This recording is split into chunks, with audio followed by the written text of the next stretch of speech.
Well, the everything simulated SFL Endurance Championship hits its second stop. Last time out, we headed to the mountain in Bathurst, New South Wales. This time, we're at the home of British motorsport, as the Silverstone Grand Prix circuit that has been around since 1948 sees us hit the second round out of 5. Hello, everyone. Welcome to the JP Broadcasting Network.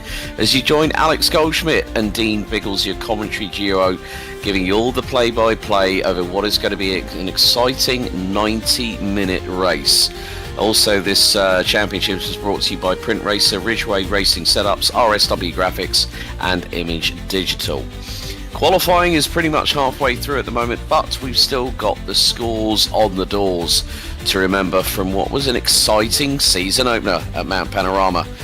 Benjamin Roberts leads the way on 101 points ahead of Jordan Mazzaroli, with Daniel Byrne rounding out the top 3. Sam Chapman and Scott Bartine round out your top 5. Craig Edwards, Douglas Gowans, Chris Swadling, Ethan Morris, Tom Donahue. Then we've got Brett Douglas rounding out your top 11 with Tristan McLaren, Nathan Verdi, Matt Tesserero, and then Jake Robillard rounding out your 15-point scorers so far.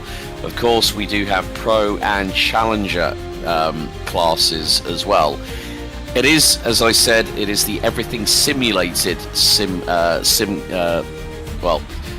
FDL Endurance Championship. We're here at Silverstone on the 30th of March. Then we've got to go to Portimao on the 22nd of June. The 7th of September means we head to the iconic Spa-Francorchamps circuit deep in the Ardennes forest on the 23rd of November. Well, it's going to be down to the drivers to decide where they're going to go. And with that being said, Dean Bggles, welcome back, buddy.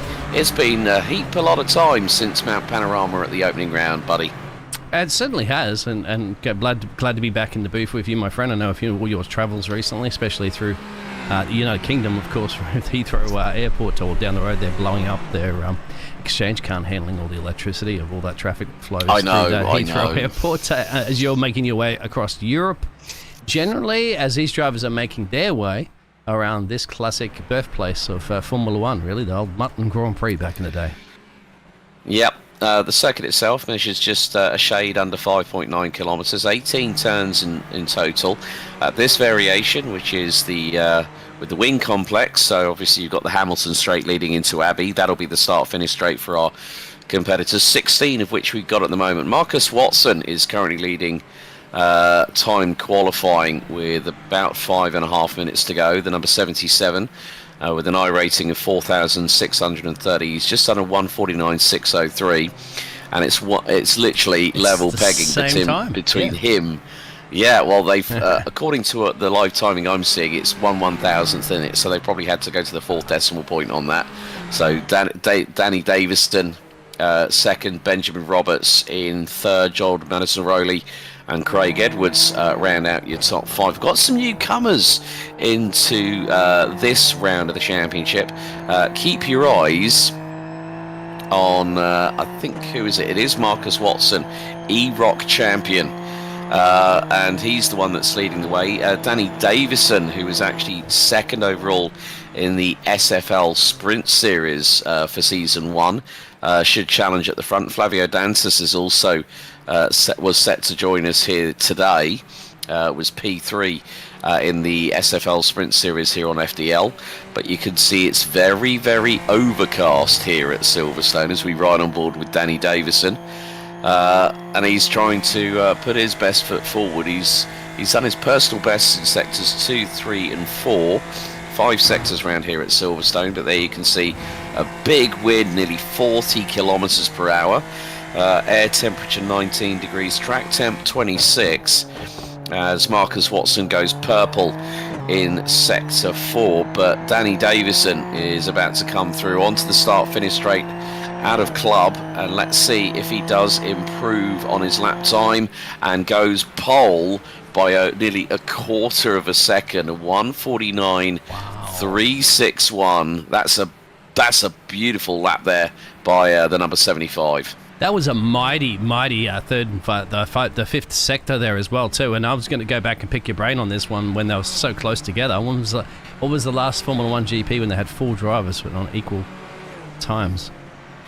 Well, it wasn't I think if I remember correctly, there was a dead heat in F1 qualifying, Yes. and I think a couple of the drivers that were involved were, it was the 1997 European Grand Prix in Jerez in Spain when Michael Schumacher, Jacques Villeneuve, and how's about this a name from the past, Heinz Harald Frentzen, all posted the same qualifying time. Exactly. Yeah, exactly. That's what I thought.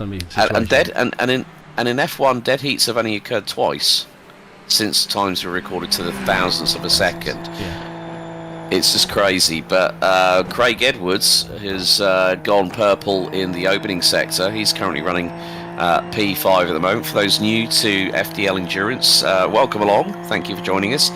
It's going to be a 90-minute race here at Silverstone. We do have two classes in this championship, where we've got the pros. They're indicated by dark green on the timing screen on the left-hand side of your screen. Light green are the challenger drivers. So there are championships within championships as well. We are riding on board with Edwards at the moment. He hasn't improved in the second, third and fourth sectors. Doesn't improve in sector number 5. And it was about 2/10 down on his previous attempt, but there's still an opportunity for Craig and a few others. Tristan McLaren, who looks to be leading the way in the Challengers side of things, the number 64, he's the fastest in their class on a 1:57.93. Now, looking back at Mount Panorama all that time ago, mate, I cannot believe it's been close to 2 months since that opening round. We had a bit of a slobber knocker there, didn't we? Yeah, well, it's the mountain. I mean, you got to conquer the mountain. And it was fun. It always is. And, I'm trying to remember back that far. I think we both broadcasted probably about, give or take, 200 races since then, probably, mate. So something like that. But I think the thing is that one of the things that we've got to remember is that these drivers will have a fuel tank restriction at 79%, which means there will be pit stops. Now, the drivers have it's a 15-minute open qualifying session. The drivers have open setups, and there's also a Ridgeway Racing setup provided to all drivers competing. So the thing is, there is the possibility, with the fact of Silverstone being a very, very fast circuit here, Bggles, that there is a possibility it could be a 2-stop strategy unless we get a safety car intervention. All right. It is in the United Kingdom, isn't it, my friend? There's a good chance of rain. Actually, I've had your London weather here for the last couple of days. I've had to actually go on the main grid rather than the solar because we couldn't charge the batteries. That's the only problem when you have solar power. You need sunshine. Yeah, that's very, very true. Marcus Watson at the moment hasn't improved over his previous lap time. Craig Edwards has just nipped up into second as we're about 10 seconds away from the checkered flag in the session. Marcus Watson on that lap did a 50.048, so he might get the opportunity as we still have a couple of seconds, and there we go, that's going to be 0 on the clock. Checkered will be out this time. There's Douglas Gowans in the number 7 car. He's making his way down towards Vale and Club, well, through Vale, through into Club now, so he'll be one of the first drivers to get the checkered. Now, is there going to be an improvement? He's improved in sectors 3 and 4, and he's gone up to P7 overall, so good work there by Douglas. Benjamin Roberts dips. Sorry. Oh, right, so Scotty Bartine. Oh, no, he's abandoned it. Oh, Scott Bartine in the 909 aborts what could have been a really, really good lap there. Craig Edwards is about 20% of the way through the lap. Marcus Watson's about halfway around the circuit. Now, that is a man who's won the E-Race of Champions. So there's pedigree with this man that has joined the grid for this second round of the season. And he did go better in his final sector last time round, but I don't see any improvements. The session at any second could time out very shortly, but Marcus might have an opportunity here. He hasn't improved in the first 3 sectors. He's going to break the timing beam very shortly for sector number 4, and still no improvement. Marcus Watson's going to find himself on the outside of row number 2 as he comes through at a big rate of speed through into club corner, walloping the curbs, avoiding the sausage curbs, of course, out of the final corner. Marcus Watson, does he improve? Yes, final dash, gets P2 outside of the front row. Tom comes across the line. Will he improve? Yes, he will, up to the P9, and that's it. Literally, I think one of the drivers of Jake Rebellid might have got across the line on the dying stages of this one, but that is it. Done and dusted. Qualifying for our endurance race is about to show up on your grid, my friend. On your grid. The grid's about to show. On your screen. On your screen. There you go. Tongue twister. There you go. We've both been... so here is the qualifying results, and this will set the grid. Danny Davison and Marcus Watson will be on the front row of the grid, with Davison on pole. Edwards and Roberts on row 2. Mazzaroli and Morris, row 3. Douglas Gowans and Scott Bartine round out your top 8, with Tom Donahue and Tristan McLaren, our challengers pole sitter, rounding out your top 10. Vaughan Ryder, Jake Robillard, Matt Tesserero, Chris Swadling, Brett Douglas and Nathan Verney complete the grid. Don't worry about, for those people worrying about Jimmy Peacock, he's our designated safety car driver, so that's why he's at the bottom of that list. But a really, really closely fought qualifying session. It's going to be a 90-minute endurance race. And there you see from our Halicam shot, well, it's more than a bit partially cloudy here, Bggles. It's very cloudy. Exactly. So we might not be using those cams too often so that we can see the lovely liveries that these drivers have managed to splash all over their cars as they're going to be lining up the grid. Look at the fans. They're all jam-packed out, sold out here. You know that Australian GP almost got close to your Silverstone record. We just can't pack that many people in, mate. Well, you know what? To fit that amount of people into Albert Park is an absolute Herculean effort by the team behind the scenes at the Australian Grand Prix. But, yeah, Philip Vella, Davidson, too rapid. Yeah, well, he is sitting, waiting on pole position. It's going to be a 90-minute endurance race here at the home of British Motor Racing at Silverstone in Northamptonshire. It's going to be 90 minutes. Everyone is lined up, ready for the 5 lights to ignite here at Silverstone for round 2 of the Everything Simulated SFL Endurance Championship. And who's going to be top dog after 90 minutes around this circuit? Lights are out. We're green and underway for round 2. And it's the run down the Hamilton Straight into Abbey for the first time. And someone's dive bombing. That was Marcus Watson. He got through on Danny Davidson, who instantly counter-attacked, going through in towards Farm Curve and Village. Someone's gone deep into the Village and into the loop. That would have been Craig Edwards, but Davison and Watson nearly interlocking wheels as we come out of the loop for the first time. Into Aintree, Davison leads, Watson in second, Edwards in third. McLaren and Robillard leading the charge for the challengers as it's 3 for the lead here into what will be Brooklands. Watson and Davidson. Davidson round the outside of Watson very briefly. And this is going to be a case of Watson now gets through for the race lead, coming out of Luffield into Woodcote, now down the Old National straightaway in towards Copse Corner. And Watson keeping to the left-hand side of the circuit, echoes and shades of Hamilton versus Verstappen a couple of years ago in Formula 1, but both make it safely through. Roberts up to P3, Edwards down to 4th. Mazzaroli rounds out your top 5 as we ride on board with Danny Davidson in the number 75, and Watson has already scarpered. He's got a 7/10 of a second advantage as they come out of Chapel, and it's now going to be the run down the Hangar Straight. Davison is trying to keep his himself ahead of Benjamin Roberts, but Roberts could have the inside line into Stoke Corner. Is he going to send it up the inside? He's going to give it a try, give it a go, but Davidson keeps it planted, full throttle round the outside as they dart and dodge and weave like dodgeball on a Saturday afternoon here at Silverstone. And as Mazzaroli is now at the back end of the quartet, who are losing time to Marcus Watson, who leads after the opening lap by 1.2 seconds. That's absolutely fantastic lead. He got us at the fastest lap, of course, on the second lap of the race as they just gantering around here, just trying to kerfuffle their way for some positions currently at the moment. We have a spinner in the moment, so that's Vaughan Ryder. He's dropped down there like the 929 stock exchange, but he's back onto the pack. He's got a rim, and the old drivers have to realise, and they did take it gingerly, didn't they, through the first couple of corners, realising, hey, it's an endurance race, okay, so you're not going to win it on the first corner, on the first lap. Yeah, very true there, Bggles, as now we're going to see a dive for a move into Brooklands as Douglas Gowan's going toe-to-toe with Scott Bartine. Scott's up to 7th, having qualified on the outside of row number 4. So the full throttle racing number 7 car of Douglas Gowan's trying to close on in, and he's got Tom Donoghue not too far behind. Tristan McLaren leading in the Challengers, and he's ahead of Matt Tesoriero by about 2.7 seconds.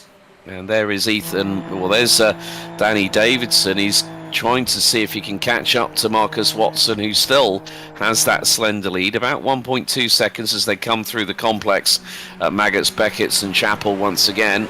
And Davidson has got Roberts right on his rear wing at the moment as they come down the hanger straight through in towards Stowe Corner. Now, will Roberts try and give it a go this time? Decides discretion is the better part of valour. This is a 90-minute endurance race, but look at the launch that Roberts gets out of Stowe Corner. Meantime, Swadling battling away with Verney. Now, this is for 4th in Challengers, 13th overall. Some great battles up and down the order starting to develop. Ooh, the car's sliding us too because it's a little bit cold. They're trying to get, should have full temperature into those tyres currently now, as we're on lap 3, about to go into lap 4. And lap 3 actually for these drivers. So there it is. Jordan's Mazzaroli is on a bit of a rampage on the back there of Ethan Morris, and that's the number 12 side by side. Gotta love it.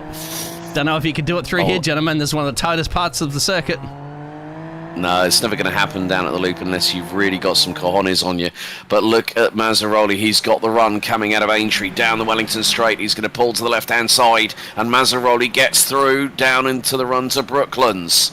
So Mazzaroli on a tear at the moment. He's up now back into 5th place, exactly where he qualified. Morris was trying to look to the inside through at Luffield, but no go there, I'm afraid, for the number 12. They come out of Luffield. They're going to pull as close as they dare to the wall on the right-hand side through Woodcote. Now the run through into the infamous Cops Corner.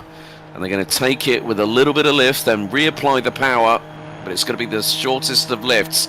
Ethan Morris has got the slipstream coming down in towards Maggots, Beckett's and Chapel. Yeah.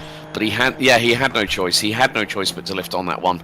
And that's the thing. You're going to lose a lot more speed coming out of Beckett's and going into Chapel, because there's more sideways lateral movement in the sidewalls of the tyres, and you just got to compensate for that a little bit as well.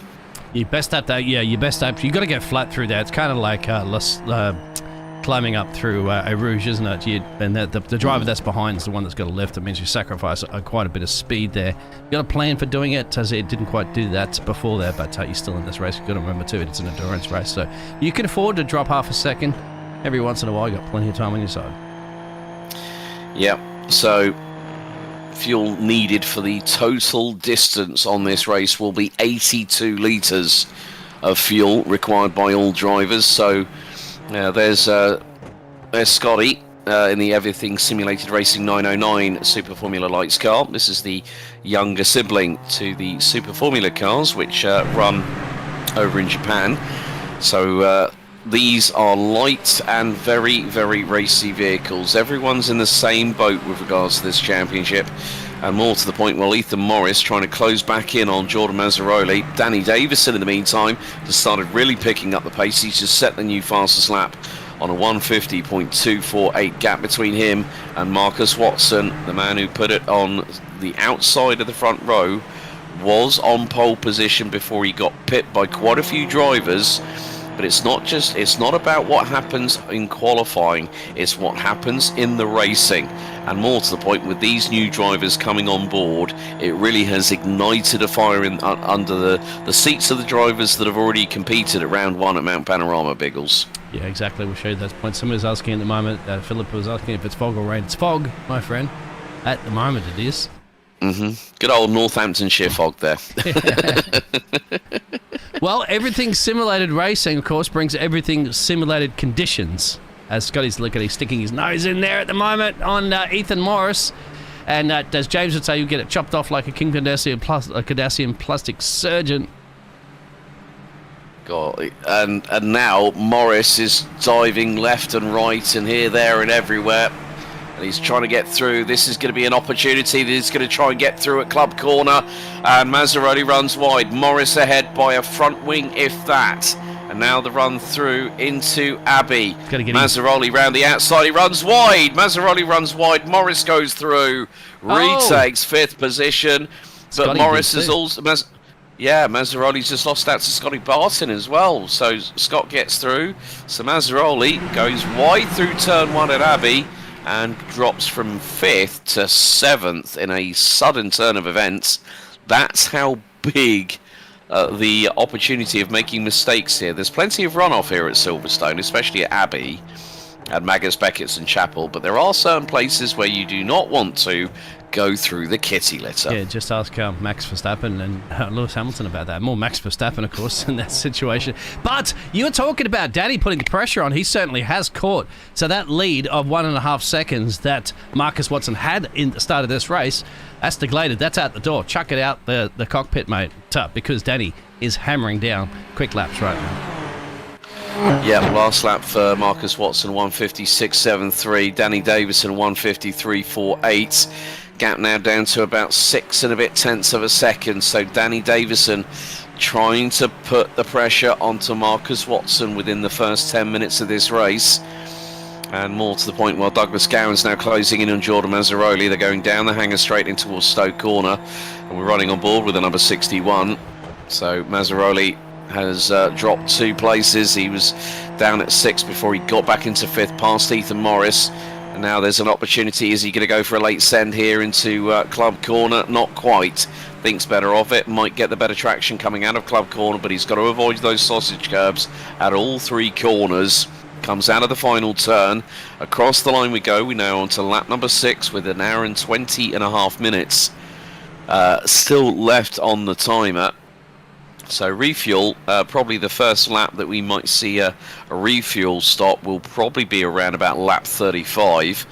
And then there may be another couple more laps to go before they'll need to decide whether they're going to put the full 79% capacity in the Super Formula Light cars into the tank, or they might short fuel it a little bit, maybe to get a little bit of that good old undercut strategy here, Bggles. Well, if it's going to pay off for the first driver to do it, we're going to get a good indication, won't we, for the rest of the field, if it's definitely worthwhile giving it a shot. You don't know the conditions, if they're going to clear up a little bit better as well, too, if the track's going to start getting hotter, how's it going to pan out with your tyres, all that situation, of course, and, well, don't forget too, if you will burn through those tyres a little bit more if you do take an earlier pit stop because you have a heavier fuel load.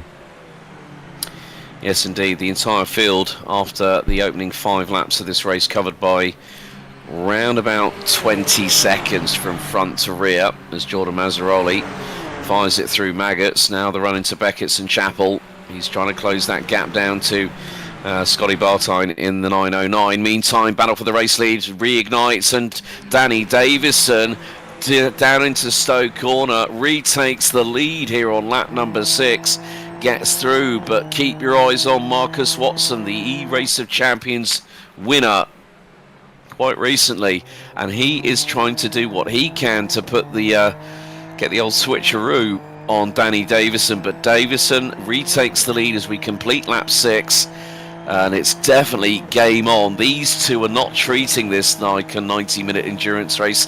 They're treating it like a 90-minute sprint. Well, if this battle's going to keep Benjamin Roberts and P3 Craig Edwards, you can see that they're all within a second of each other. It's only if you go to drop down to Ethan Morris there behind him, you've got 2 second. Well, he's got a 3 second gap to the rest of the field there, and he's got Scout by time, and that other fantastic battle behind him.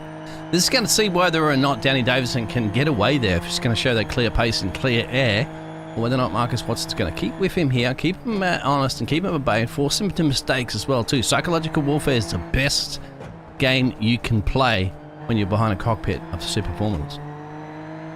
Yeah, and they do say the best form of defence is a good offence, and that's exactly what both Davison and Watson have in spades. We run on board from the driver's POV on board with Marcus Watson as they go through into Copse Corner. Yeah. And Davison kicking up rubber into the That's a good peripheral strategy, vision isn't of it? Just throwing yeah. rubber into your opponent's helmet. Yeah, that's the funny thing with this iRacing debris model that we've had now for a good couple of months. It really does add a little bit of a different dynamic. But hang on a second, Ethan Morris stuck in a super Formula Light sandwich. He's got Scotty Bartine in front, Jordan Mazzaroli behind. They are literally nip and tuck. Morris to the outside, down the hanger straight on Scotty Bartine. That's not going to work there, I'm afraid, but that could open the door for Jordan Mazzaroli going into Stoke Corner. And there is Mazzaroli. So Mazzaroli was waiting for that opportune moment, but Morris might have just teed himself up nicely for the inside line into Club Corner. He's going to late break it. Up the inside he goes, and Morris returns to 5th position. Bartine down to 6th. Mazzaroli waiting in the wings to pick up the paces. He could take a run here, absolutely would go for it. Only problem is when you stick your nose out there like that, you just scrub off so much speed, isn't it? Because you just don't have that slipstream anymore of the car up the road. Bit of door banging. Well, of course, there's no doors on these cars, but let's say a bit of cockpit banging. Yeah, that was a bit of wheel banging there between Mazzaroli and Bartine, and Gowans gets through at the tightest point on the circuit at the loop. So Jordan Mazzaroli demoted down to 8th position, but now he starts firing back as they go down the Wellington Straight in towards Brooklands, and Mazzaroli gets the run on Gowans into the next left, and then it's going to be it tightens on itself. Then of course you've got this nice looping hairpin, which means you can really accelerate out of the corner here at Luffield. And then bit of a trip into the kitty litter there for Ethan Morris.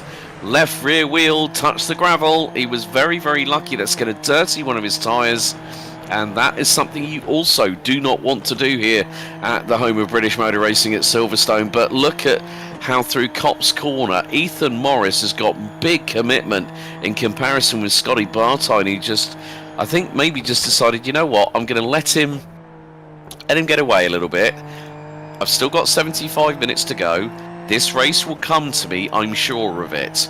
But if he starts pulling away like that, Scotty Bartine's now got a 9/10 of a second differential, and there goes Jordan Mazzaroli, who is back on a tear, through into Stowe. Mazzaroli through on Scotty Bartine for P6. Has to make it stick, and he did. That's one thing to ascend it, risk it for the biscuit, do a lick to stamp and send it, Daniel Ricciardo kind of style. Old Daniel Ricciardo style, but that's exactly what he did. He's got it. Further up in the field, there's still this challenge for the lead, actually. No, it's not. It's for P2 now. So something's happened. Yep. Yeah, Marcus Watson finds himself now behind Ben Roberts. And now they're exchanging places going through the loop in towards Aintree. Watson gets back through. Nice cutback by the number 77, but Danny Davison has bolted. He's 1.7 seconds up the road, and Roberts still going after Watson. Gets ahead by a nose down the Wellington Straight and in towards Brooklands. Watson round the outside. Hold the phone. Watson tries the absolute bravado of anybody. And look, they nearly interlock wheels coming out of Woodcote Corner.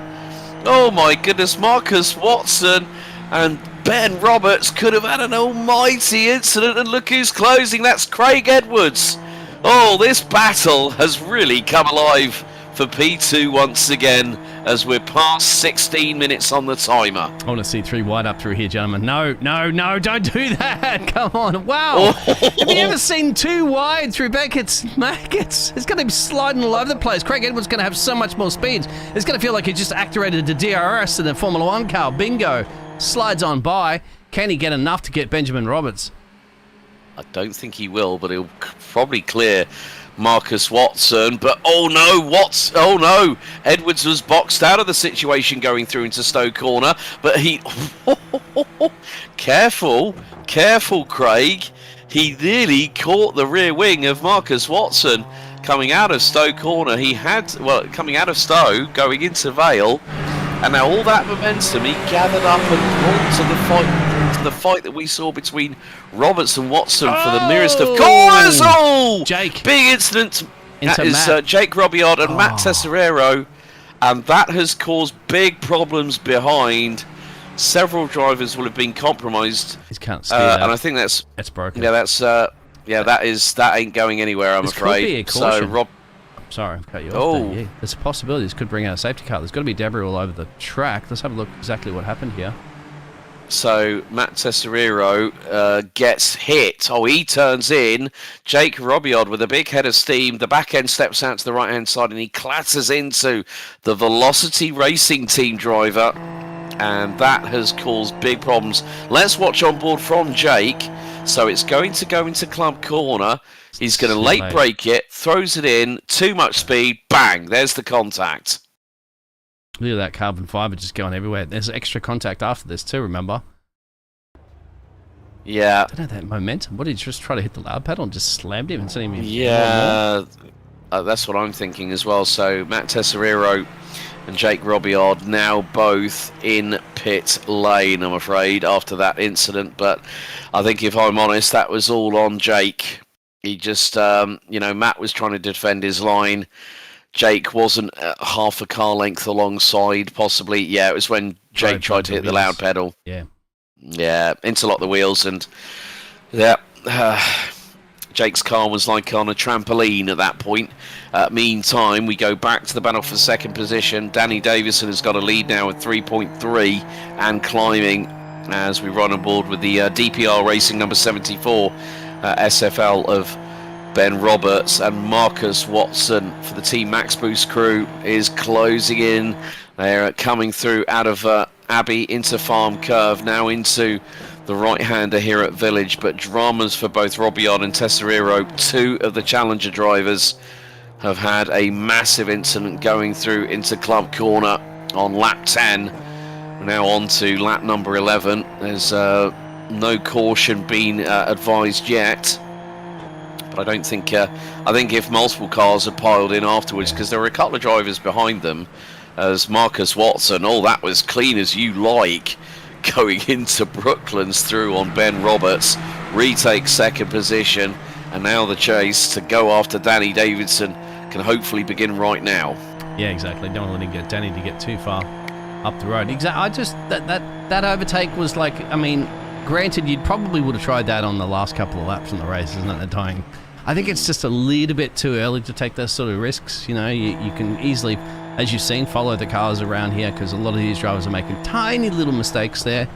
Not all of them, of course. Danny doesn't seem to be making any mistakes currently at the moment. But yeah, you're just risking for the biscuit too early. You've still got an hour and change. You've still got pit stops up your sleeve. And now they have to take unfortunate pit stops to take repairs. Well, it's like my favourite saying. There's either a sense of urgency or a sense of desperation from Jake Robiod. It was definitely the latter. He just thought, I can make that move, I can make it stick, and I don't think he counted on Matt Tesoriero turning in on that corner, because Matt actually had the racing line, so to speak. He was going to go and be on... Oh no, Watson spun it! Out of the final corner! Marcus Watson! At one point was leading, he's dropped all the way down to P7. This is what I was just talking about, wasn't it? Just follow the drivers and just see if they make a mistake, and then you're going to get these positions back if you need to. You don't need to be sending late dives in there, but that's very unfortunate for Mike. But then again, he didn't get any damage, so there's always a positive side. I've always say the glass is half full in Marcus's case. But he just a little bit of pride there. Gets onto the bump, done that right onto that. Don't go off. Hence the reason why they put it there to say do not run off. Although they don't do that in Formula 1, isn't it? Because it's very much unsafe. That car could go airborne straight into the fence. Yeah, well, that was the sausage curve that Marcus actually clipped more than once. And that was his undoing coming through the second half of Club Corner. Vaughan Ryder is still charging forward. He's currently running P3 in the Challenger class. Teammate 2, our man that has just unfortunately had the biggest spin, Marcus Watson, now running P7. Vaughan Ryder now really starting to go toe-to-toe with the drivers around him, and that is Vaughan.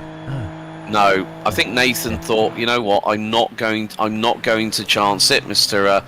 Joseph and the amazing Technicolor Super Formula Lights. Nathan Verney for the Locked On Lads Racing crew. A wonderful livery Wonderful livery on that car, even with the fact that it is still overcast. Air temperature 18.5 degrees Celsius, track temp 26.1, so good dry conditions, but still with a big old wind of 37 kilometers an hour. That's about 22 miles per hour. That's a lot, especially if you go into it with a headwind. But more to the point here, we go back to Douglas Gowans, and Tristan McLaren now leads the Challenger class, has done so. He qualified P10. He's up to 9th now. So he's got a couple of cars between himself and everybody else, because Marcus Watson now tries to go, of all places, don't try and go around the outside at the loop there, Marcus. That's not going to work. But can he get the run coming out of Aintree on Scotty Bartine down the Wellington Straight? He's going to pull to the left-hand side. He might have just possibly got that move done at the right place, right time, into Brooklands. Watson neatly does go through, back into P6. Now the charge has to start. We're now on to lap 13. Oh dear, Marcus just absolutely, I think he just went a bit too full bore, and look how close he got to the wall coming out of Woodcote. So there are some mistakes starting to creep in for Marcus at the moment.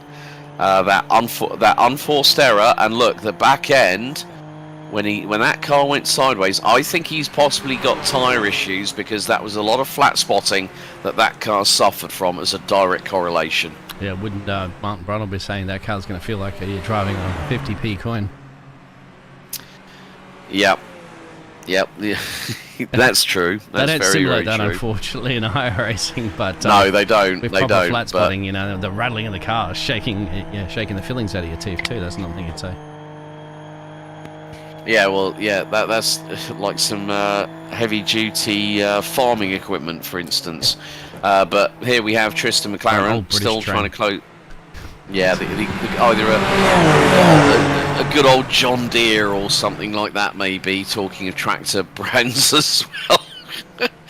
Oh, but what a race it's turned out to be. We are 5 and a bit minutes away from hitting 1/3 of the timer counting down as we continue onwards here on lap number 14. Let's give you a rundown of the top 3 in each class as it stands. Danny Davison leads the way by over 3 3/4 seconds in the number 75 car. Second place, Benjamin Roberts, up 2 spots from 4th on the grid, now runs P2 in the DPR Racing number 74. Craig Edwards in the number 28 rounds out your overall top 3. The Fusion Sim Racing driver now holds the fastest lap of the race at 1:49.910. Then we go down to our Challengers drivers, and at the moment it is Tristan McLaren in the number 64 who leads that gaggle of cars. Behind him by about 10 seconds is going to be Nathan Verney in the 282,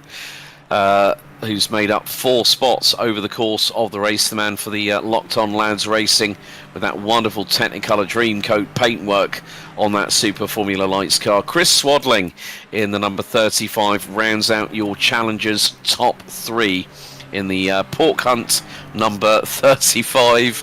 And well, if you say that in the wrong vernacular, folks, you know exactly what that is going to mean, because even I looked at it and I just thought, I know I'm going to say it. Was it? That was his intention, and he got one of the commentators to say it, but at least I saw the funny side of it.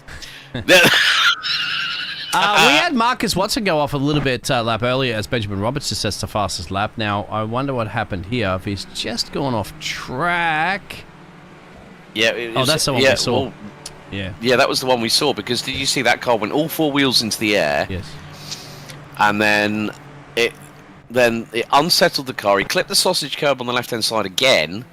So we've got Matt Tesoriero.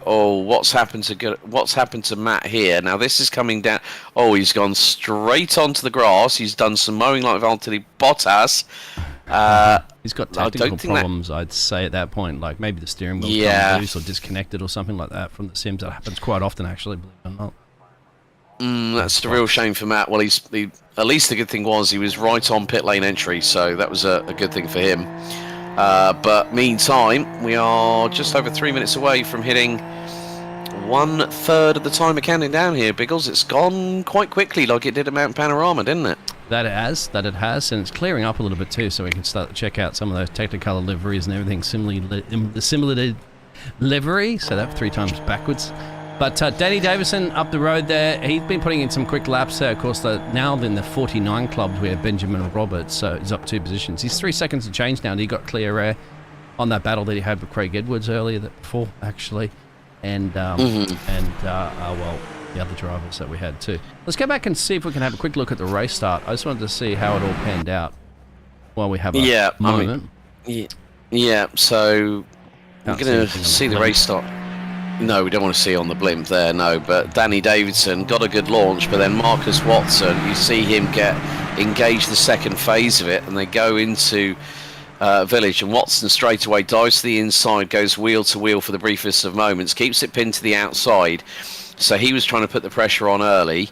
So you had Craig Edwards and Ben Roberts in there. Davison tries to go around the outside, gets to the inside for the loop, and then Watson just decides to park his car, gets a little bit of a wiggle there, but this is coming out of Aintree onto the Wellington Straight, and you can just see that they are all juxtaposing for position, and this is where things, well, you look at what Watson did there, just threaded the eye of the needle, 3 wide going to Brooklands, and you don't see that too often.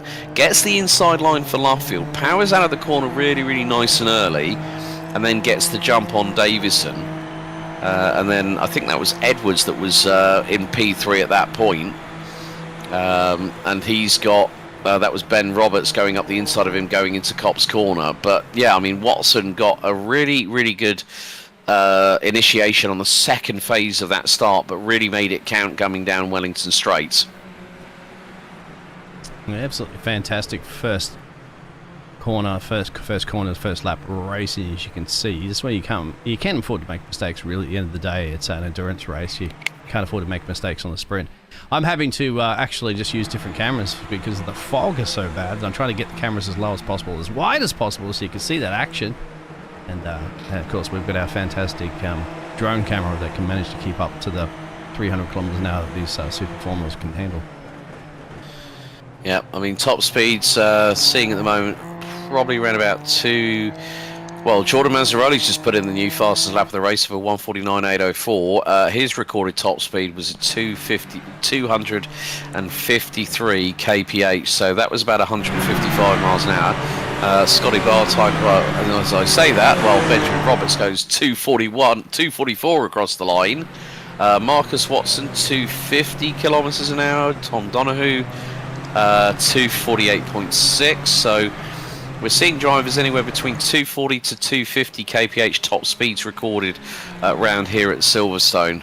So, but Ben Roberts now starting to pull a little bit further away from Craig Edwards. Was 0.2 quicker on that previous lap. So, yeah, Ben's now trying to start to reel in Danny Davison. The gap has come down to about 3 seconds as we're on lap number 17. So there's still a possibility of when we're going to see the first official pit stops for these drivers. So it is going to be a case of seeing whether they decide. Now, obviously for Marcus Watson, he's now got to employ plan B, so to speak. And that does not mean spin off the circuit. What's plan C? Yeah, use K1 for overtake. Not now, man. I'm not too close. I'm not close enough. You can see he's chipping away there from lap 13 yes. currently to lap 16, the fastest lap as well. And on top of it, the pit window will open in lap 24. It'll give them the opportunity to jump in there. Don't have to jump in there, of course, but that's when the pit window will open. As you can start to see the wing on the Silverstone, of course, a Formula World War II Air Force base, and now a fantastic motor race circuit that's very popular in your neck of the woods when it's not raining or foggy. Oh, doesn't matter to British people. Camping adventures as well too. Alex will be happy to take his camper van out there, and everybody can come and fire up Barbie and watch some motor racing, as he calls it, trackside. Or Skittles, cars taking each other out, especially in the British, Tom. especially in the quick trip.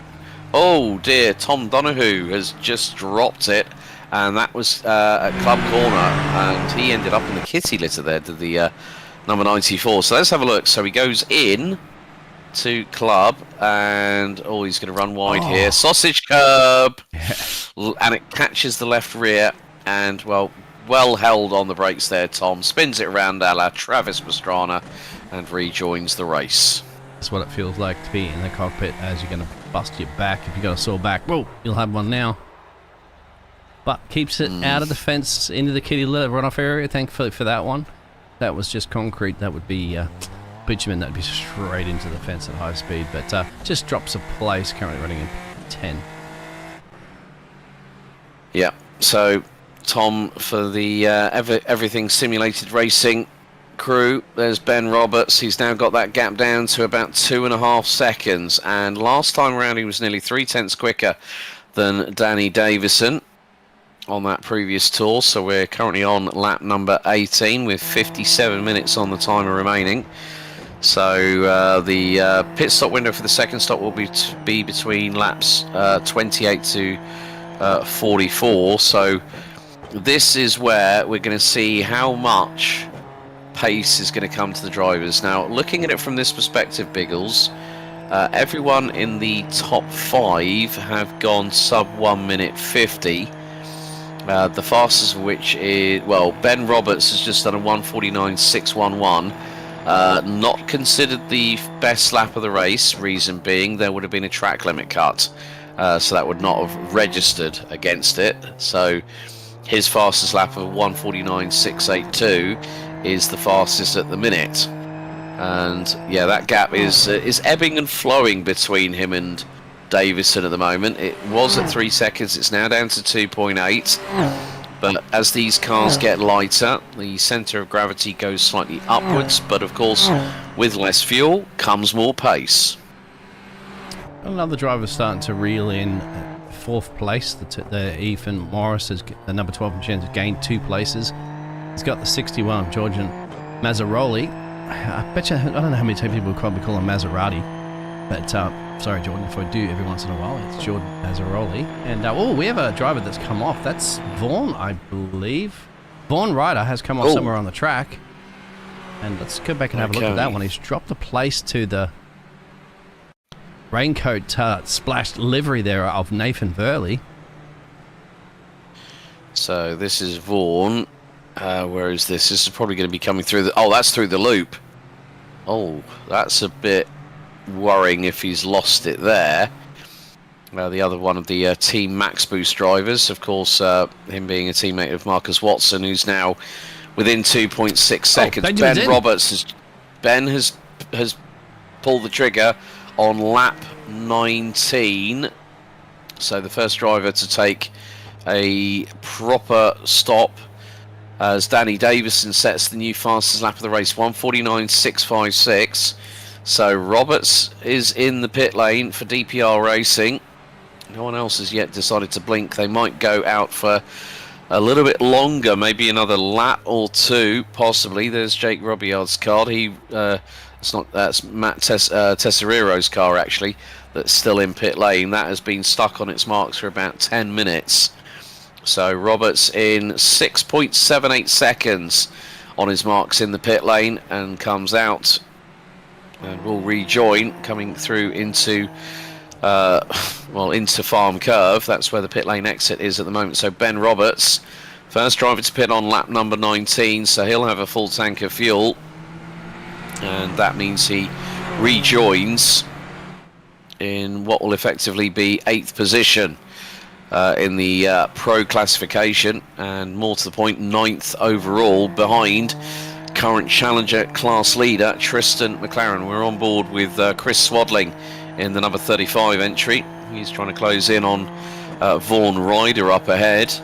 Vaughan not also having the best run of luck, but is one of the highest.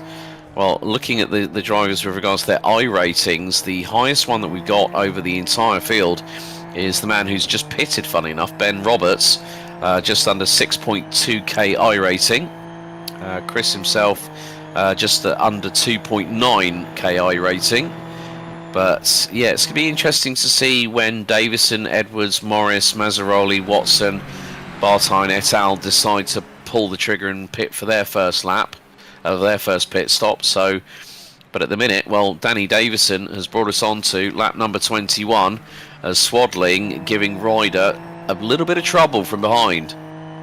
He's got the 70 sofa padding, leopard padding there on the side of his shoulders, so nice and comfortable.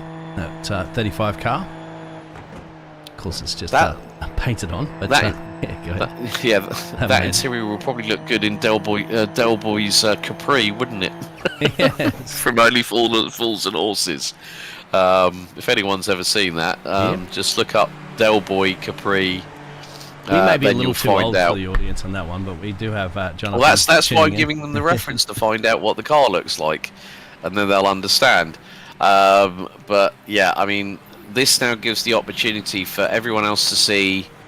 Well, first of all, they've got to really keep an eye on their fuel. If Ben Roberts has pitted on lap 19, he must have really been hustling that car along quite significantly to have to pit that early, or he's decided, you know what, I'm not going to completely vaporize all the fuel in the tank.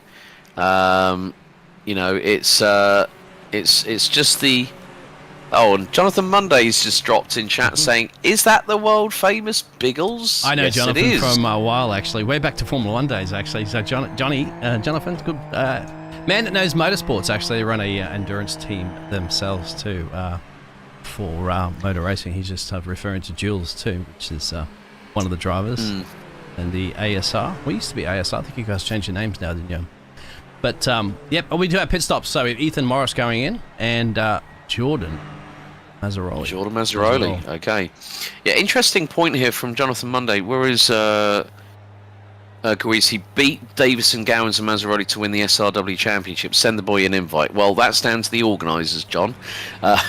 So send me a DM, Jono, and I'll send it to you, my friend, and we'll see if they get you in, because this is round 2 of the endurance, and perhaps they still have some places up for grabs. Let's see how these pit stops go. Yeah, Tom Donahue's also in the pit lane as well now. Ethan Morris, 8.27 seconds. Jordan Mazzaroli, 7.4. So Donahue yet to hit his marks in the pit lane. So it's all change at the moment. But Danny Davison yet to pit. Same with Craig Edwards. Marcus Watson now P3. Scotty Bartine now 4th. Douglas Gowans 5th. Tristan McLaren still out on his opening stint on lap 22. Runs P6 and leads Challengers overall. The Challenger class, that is. So 50 minutes on the time. We are literally 5 minutes away from half time on the counter timing down here. There's Vaughan Ryder battling away with, I think that's Nathan Verney to his right hand side. You can't exactly miss that livery in the 282, and they've got Chris Swadling right there as well. So this is a 3-way scrap for the final position in the top 10 overall. Of course, there are points allocated for both pro. Leaders are coming in as well. I was just, thank you for pointing that. I was just looking at the timing screen. I was like thinking, hang on. So Davison, Edwards, and Watson all in pit lane at the same time here on lap number 23.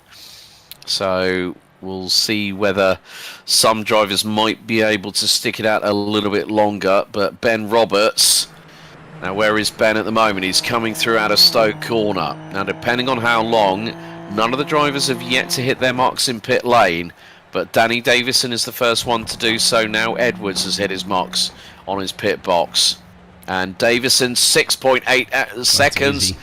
And he same exact pit stop time for Craig Edwards. Now, where does this put Davison in comparison with Roberts? Roberts is closing in big time. So that gap was quite big between Davison and Roberts. Tristan McLaren in the Challenger class, get this, folks, is P3, but look who's right on his rear wing. That's Ben Roberts, and Roberts is only 2 tenths, not even that. They're going to go into Brooklands, and McLaren is not really going to fight it. He lets Roberts through. It's very shrewd driving there from Tristan McLaren, because he knows that his fight is not with the people at the sharper end of the field. It's the other people that are way behind him. And the nearest car in the Challenger class behind him is Nathan Verney, who also pitted on lap 22. But Tristan McLaren is going for the big opening stint here, and that could pay dividends in the fight for the Challengers class. He's got to put his fight. He's battling out the big boy club at the moment, but as you're aware, exactly, it's not his fight, so he didn't want to hold up Benjamin Robbins too long. At the same point at the moment, with Ethan Morris trying to move in at the moment too. Don't think he'll hold him up too much. Marcus Watson actually in the background there as well. That's going to be the key, isn't it? Because they don't, it's not your fight. It's an endurance race. Still got 47 minutes to go, and you still. Well, the thing is, looking at the Challenger class points at the moment, Chris Swadling leads the way on 51. Brett Douglas 44. Tristan currently on 42. Now, the way things stack up at the moment, Tristan is on course to take the Challenger class lead in the points after this round, the way things stand at the minute. But obviously, he's got a big he's got about a 40 was about nearly a minute gap between himself and Nathan Verney, because he just decided to go very, very late on the pit stop. It's lap 23, so it is going to be quite interesting. And then, of course, the big question will be, when you see Benjamin Roberts, he will probably be looking to, I would say, Bggles, do an earlier stop again, because he pitted on lap 19. That means he could be on a course for his second stop on lap 38. Now, we haven't had a safety car intervention, folks.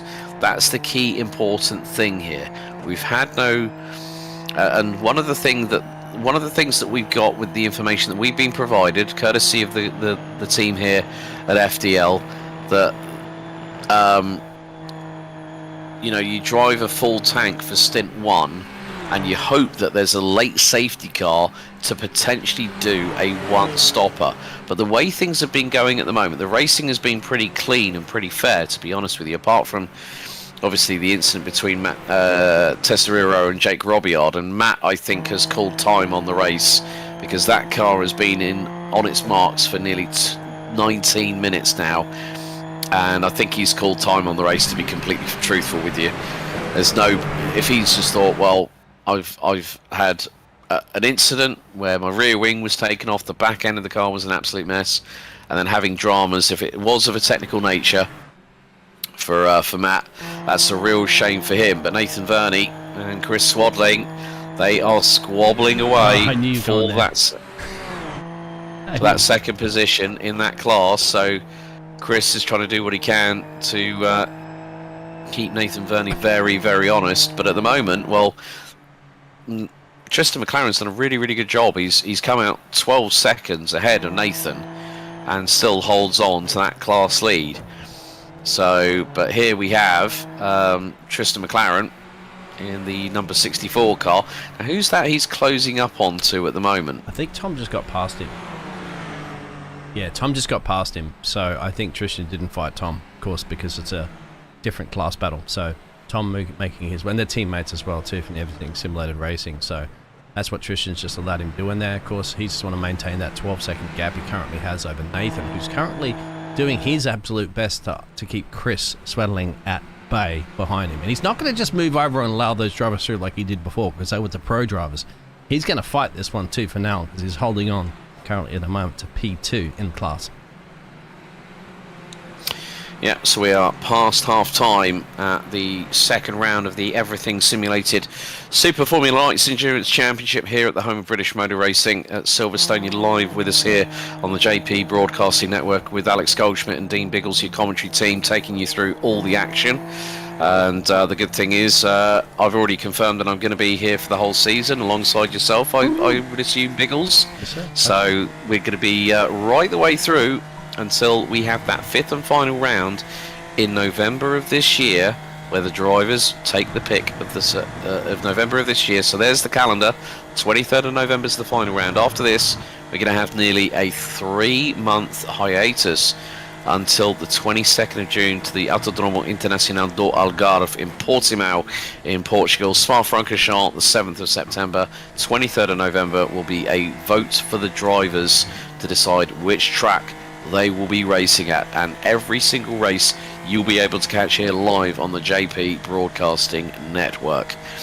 So again, we're now seeing some battles starting to close on in. It's getting a bit close between Jordan Mazzaroli and Marcus Watson.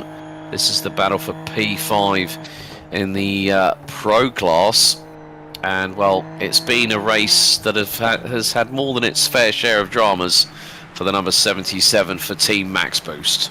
Yeah, if you are just tuning in, Jonathan, and you missed it earlier, while we have a quick second, I'm going to go back and show you one of the biggest moments of this race so far with Matt and Jake, and Matty in pit road who picks up that damage. Jake Rabillard is out on the track, but this is one that's 6 to 1, half a dozen to another, or, well, as you said, was a little bit of a late send.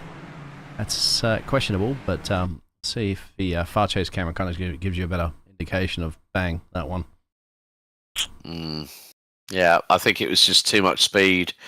I think that might be thrown at Jake, to be honest with you, because he was the one that just had way too. You can see that how late he decided to brake. I think it was just past the 100-meter board, and he's just gone in with too much speed, and bang, there's the contact. There's the initial contact, and it takes off Matt's rear wing, and then yeah, it's when Jake decides to go forwards rather than hold still and hold station. So that's another thing that he could be under the steward's wrath of iron, I would say.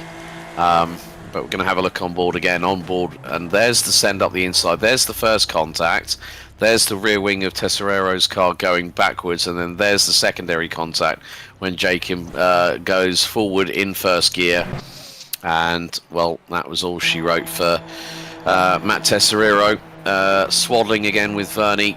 They are going through Stowe Corner, and we're now on lap 27 of this race at the minute. These drivers currently about to complete their 26th lap. This is the battle for P2 in the Challengers class. Oh, bit of a wobble there for Verney out of the final corner. And Swaddling's going to have to sit in the wheel tracks of Verney going down in towards Village and farm, into Abbey and into Farm Curve. But Swaddling giving Verney so much to think about. And here we go with Watson versus Mazzaroli.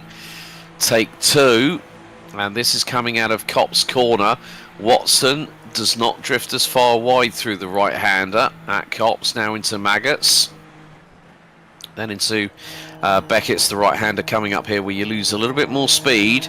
4th gear, but then you accelerate out of the corner. Then it's the run down out of Chapel Curve up to 5th. Now down Hanger Straight at over 200 plus kilometers an hour into 6th gear. But at the moment, well, Marcus needs to be about 2 tenths behind to really catch that draft. He's going to make a mistake, but we've seen that from the drivers. They're going to keep applying that pressure. Force him into a mistake, capitalise on it. Stay away from the chicanes, especially the inside of the chicanes. Are going to make these super lights fly. That's the reason why they're super lights. I'd like to have them a little super push to pass on them, because then we'd be going to the Japanese open wheel cars then at that point. Yeah, put it on a slight par of hybridisation like it's bigger brother. The Super Formula cars, which run with a 2-litre inline 4-cylinder turbocharged 500 brake horsepower engine. But yeah, I mean, still the Super Formula lights.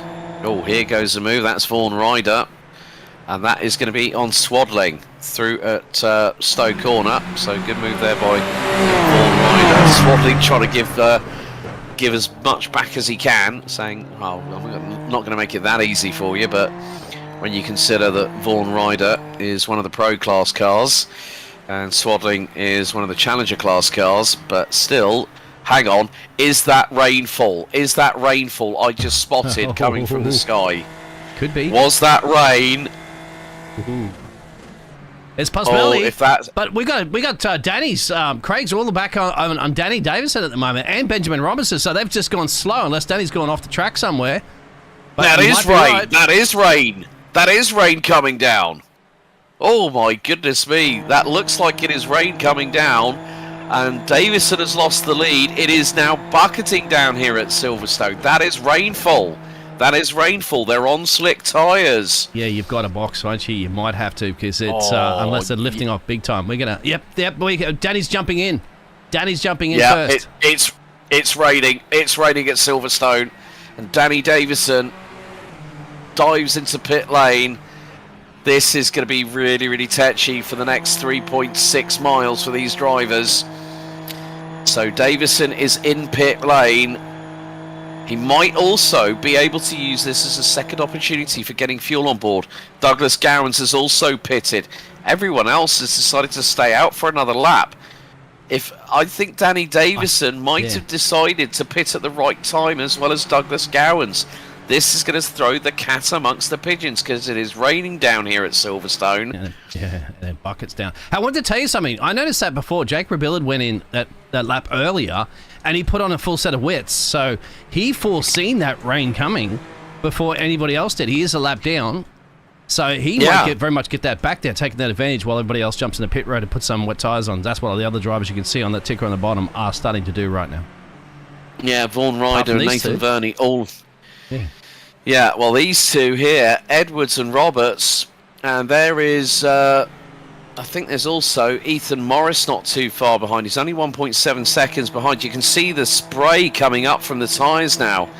And these tyres, these slick tyres on these Super Formula lights are going to start getting very, very cold. And it's going to be like skating on an ice rink. You can see Edwards really, really wide coming out of Chapel Curve. They've got to pit this lap. They really have to do so.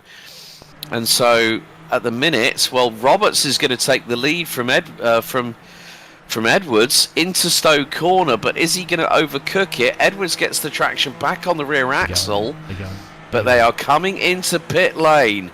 Davison pitted, right place, right time. So, Edwards nearly into the back rear wing of Roberts, braking onto the pit lane speed limiter, and now the heavens have opened. Rain at Silverstone with 35 minutes to go, and everyone is now pulling the trigger. Well, Morris is staying out. Watson is staying out as well. Wow. They're braving it for another lap. Oh my goodness me, you can see the spots hurtling down from the skies up above. So Morris now in first, Watson second. He's gonna have to be very, very careful. Verney, who's now on the wet weather tyres. I think that was Vaughan Ryder going through on a set of wets as well. So look at the rooster tails. Rain has set in, and it looks to be that it's going to be in for the rest of the race. This ought to be very, very interesting. Scotty finally comes in. Yeah, still, we have some of the grid there. See if I can get the tyres up to show everybody what they're on. Jordan has gone off track somewhere as well too, but he is on the wet weather tyre. Probably not getting enough temperature into them. But he's just currently running in that P6 position. He's got to get up to speed there. Tom's going to be chasing him down 2 seconds down the road. So it's all panning out right now, my friend. This is typical London weather, typical London, well, English UK racetrack. And here we go. It's typical weather in the UK. It's typical weather in Belgium. Oh, we're going to Spa on September 7th. But you can have half a track dry and half a track wet at Spa. That's the beauty of that. Yeah, that's the big point here. But Ethan Morris and Marcus Watson have decided to tough it out for another lap at least. Now, I was commentating on the PT. Oh no, Morris is going to dive in. I would think that Watson's going to be in very, very shortly as well. So Brett Douglas has come out of pit lane, being switched to the wet tyres. Watson into the pit lane at a big old rate of speed. Yeah. On the brakes, get on that pit lane speed limiter, engage it so you don't get a de facto drive-through as a result of it. Tom Donahue and Tristan McLaren are the only two drivers still on dry tyres at the minute. They're coming through in towards Stowe Corner as we speak, I would imagine. Scott's had a spin. Oh, Scotty Bartine. Yeah, that's the thing. Cold, wet tyres, cold brakes, and cold track. Track has now dropped to 18.3 degrees, 18.48 air temperature. Marcus Watson rejoins the race. Tom go in? No. No. Oh dear. Well, they haven't. Or Tristan. Tristan didn't go in as well too. So this is nothing. Is there something that the Everything Simulated racing team know that no one else does? Oh. I don't like to do this. We'll actually go up the front too, but I don't like to do it. But I can show quickly the weather radar, but it will show the overlay from iRacing. But we'll do that in a little bit because I want to see this battle brewing up at the moment between Ethan Morris and Craig Edwards. And this, more importantly, folks, with just over 32 and a half minutes to go, is for the race lead. So, yeah, let's just see who gets the better traction coming out of Woodcote. And looks to be Edwards. He's going to go around the outside. That's Brave going down the national pit straight and into Copse corner. Edwards. Oh! Oh, no! No. That was not going to happen. Edwards should have waited. Edwards turned in and Morris... Oh, no, Roberts. Benjamin, yeah. Benjamin Roberts now back in the race lead. But all I can say is that on that was completely on Craig Edwards. He lined it to the outside, but he touched Morris at one of the fastest corners on the circuit, and that's something you do not do at Copse. You can go too wide at Copse, yes, but not at that rate of speed do you try and overtake round the outside. I have to say, and I'm going to call that more than likely as a racing incident. They were side by side, wheel to wheel, slight sidewall contact, and around goes Craig Edwards. I was trying to see, that's that spin earlier. Trying to see what happened with Craig Edwards. This is the moment. Yep. So.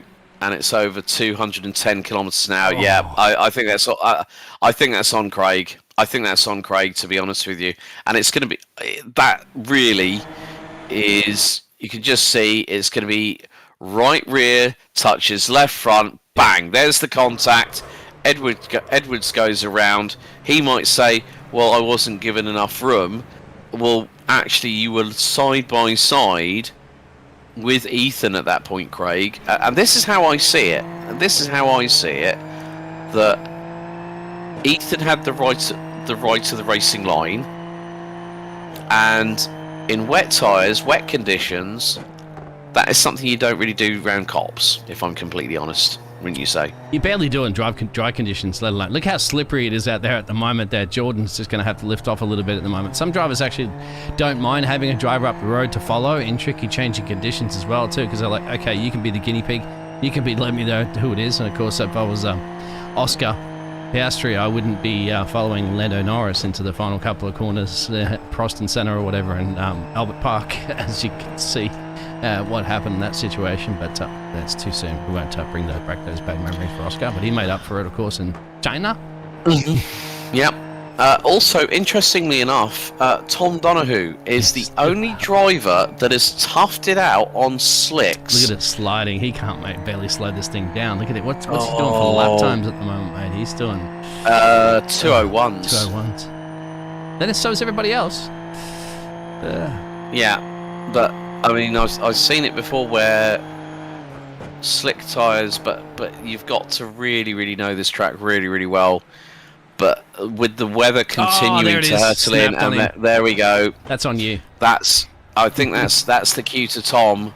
Yeah. To say, right, got to go in for wet tyres. Can't chance it anymore, because that could have been a lot worse. And luckily enough, it was actually on right pit road entry. Pit road. Maybe he was trying to slow it down. Actually, snatched the brake pedal. Maybe. Meantime, here's the battle for P3. This is Danny Davison and Marcus Watson. It's ding round whatever at the moment between these two, but it's like an ice rink at the moment. They come out of Aintree, and as Marcus tries to put the power down, the back end spools up a little bit on the rear tyres, but Danny gets the better traction now through down the Wellington Straight into Brooklands. Danny, is he going to keep third? Is he going to go through for third position? Yeah, Marcus doesn't really fight it because he knows that there's still an opportunity with 28 and a half minutes to go. You look at the gap between the top four. From first to fourth, it's 4.2 seconds. So one big mistake from any of the drivers in the top three is going to lose their possible chance of taking the victory today here in the Everything Simulated SFL Endurance Championship Round 2 here at Silverstone. We had beautiful weather conditions at Mount Panorama, and here at Silverstone, well, we've had the complete and utter opposite. Look what he can see too. This is turning into a Netflix Drive to Survive series at the moment. Just survive Silverstone first, and then manage to see where you can get out. Get a little bit more gingerly on that pedal. Don't risk it for the biscuit. Not with this much time going at the moment. You can see the visibility from Marcus Watson's Team Max Boost entry. Just, where it's such a low down cockpit. Of course, you can barely see your entry and exit points. It's and of course, with that spray, not so bad. I think iRacing probably changed that. It's just foggy. It's just horrible conditions to drive in, but these Gladiators somehow still making it, keeping these cars on the road. Yeah, well, I think the intensity is consistent. It's not, like literally when we saw the rain come down. Here we've got a replay here with Vaughan Ryder, Marcus Watson's teammates. Oh, into the barriers on the national pit straight. And that car is a shadow of its former self. Well, it's actually the main straightaway on the wing complex. And at fifth gear, he's a passenger. Bang! Left front takes the brunt of the impact. And the steering and the suspension is going to be an absolute mess for Vaughan Ryder. And, he's trying to... Well, at the moment, his car, I don't think is... Now, is his car moving? Because I can't see it having moved. Because he literally just crossed the stripe, and if that car is blocking the track, that could be a full course caution with safety car in the making. There we go. Safety car deployed with 26 minutes to go. He's waiting for the other safety car to get out of the way. Oh, he stopped. Yeah. Well, what's going on? I think I'm not too sure, but it looks like the safety car could be deployed when we go full course yellow.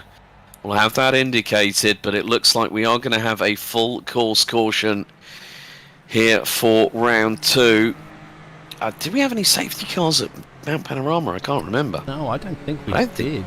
No. No, I don't think we did. So Jimmy Peacock is our driver. We're having Vince Ryder coming in, probably do some repairs or something like that on that car as well too. So they're all sitting here at the moment. There is our safety car driver. He's just sitting there at the moment waiting to get race control message to determine whether or not is to go, and other drivers are still absolutely flat pedal to the metal. They're not lifting off just yet. As you can see, the pit lane entrance there, so no drivers selected to come in. I'm going to see if I can pull up those weather conditions really quickly, and here it is. Look at the weather radar on the loop. So we're getting little patches here, and the rain looks like it's going to get lighter and then heavier again there, Alex. Yeah, well, I've not seen anything on the Discord. So, right. So this could be the opportunity that drivers have been waiting for to come in for a second pit stop. So he came in, I think, was lap 22.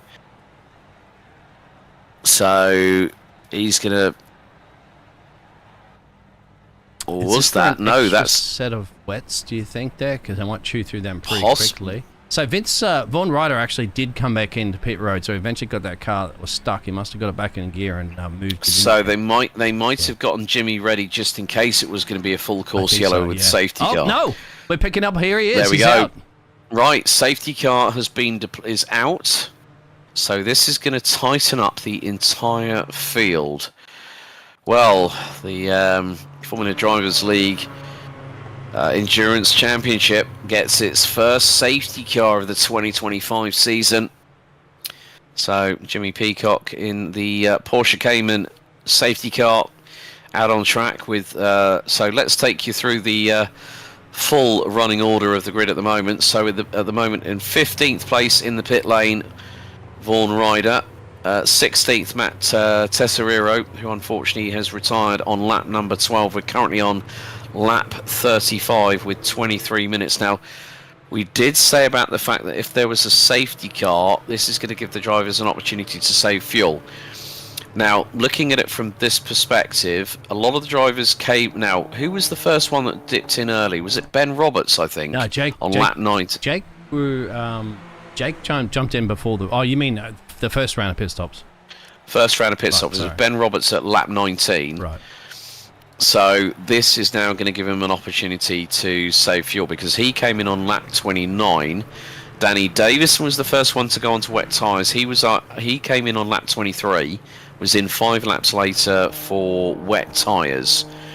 So now this is going to give the opportunity for the field to close up. So Ben Roberts leads round 2. Danny Davison in P2. Ethan Morris rounds out your overall top 3. Marcus Watson on 4th ahead of Jordan Mazzaroli. Scotty Bartine, Craig Edwards and Douglas Gowans round out your top 8. Tristan McLaren for the Challenger class leads in 9th at the moment, ahead of Tom Donahue. Nathan Verney and Brett Douglas round out the top 12 and thereby round out your top 3 in Challenger, ahead of Chris Swadling, Jake Robillard and Vaughan Ryder after 2.5 minutes on his marks. Now has exited pit lane and is nearly 3 laps down off of the leaders. You can see that it's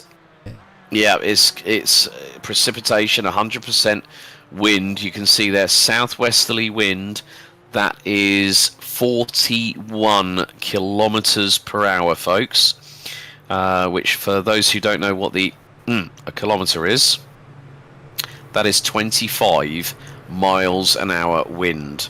Have a look at the really dark green. So you've got this, if you go out, because that's the zoomed in. So you see the really dark green. They might just miss that. Depends if it goes a little north. Yeah. Easterly winds there. Into that dark green patch there. That's going to be heavy. That's going to be very difficult. Look at how dark the conditions are as well, too. It's just, I mean, light's one thing for the drivers. Of course, inside the cockpit, that's what they get to see there. It's absolutely. And as you say that, Bggles, safety car is in pit lane. Here we go. So back under green flag racing with 21 minutes to go. It's Roberts that leads from Davison. Morris, the rain is intensifying. There is so much spray. The rooster tails are high. But Benjamin Roberts is going to be the first driver to meet the conditions head on. Zoll, that's the spinner for Craig, for Edwards. He's all the way down in 11th spot now. And, well, that just goes to show things are changing. And Davison is now trying to go for the race lead. They are going down the Wellington Straight. Look at the spray coming to the front of the rear tyres and the back of them. Oh, and Davison looks to the inside. Here at Brooklands, it's 3 wide. Morris to the outside, and there is Marcus Watson. Mazzaroli's in this. We've got a 20-minute adventure into the unknown here at the home of British Motor Racing at Silverstone for round 2 of the Everything Simulated SFL Endurance Championship.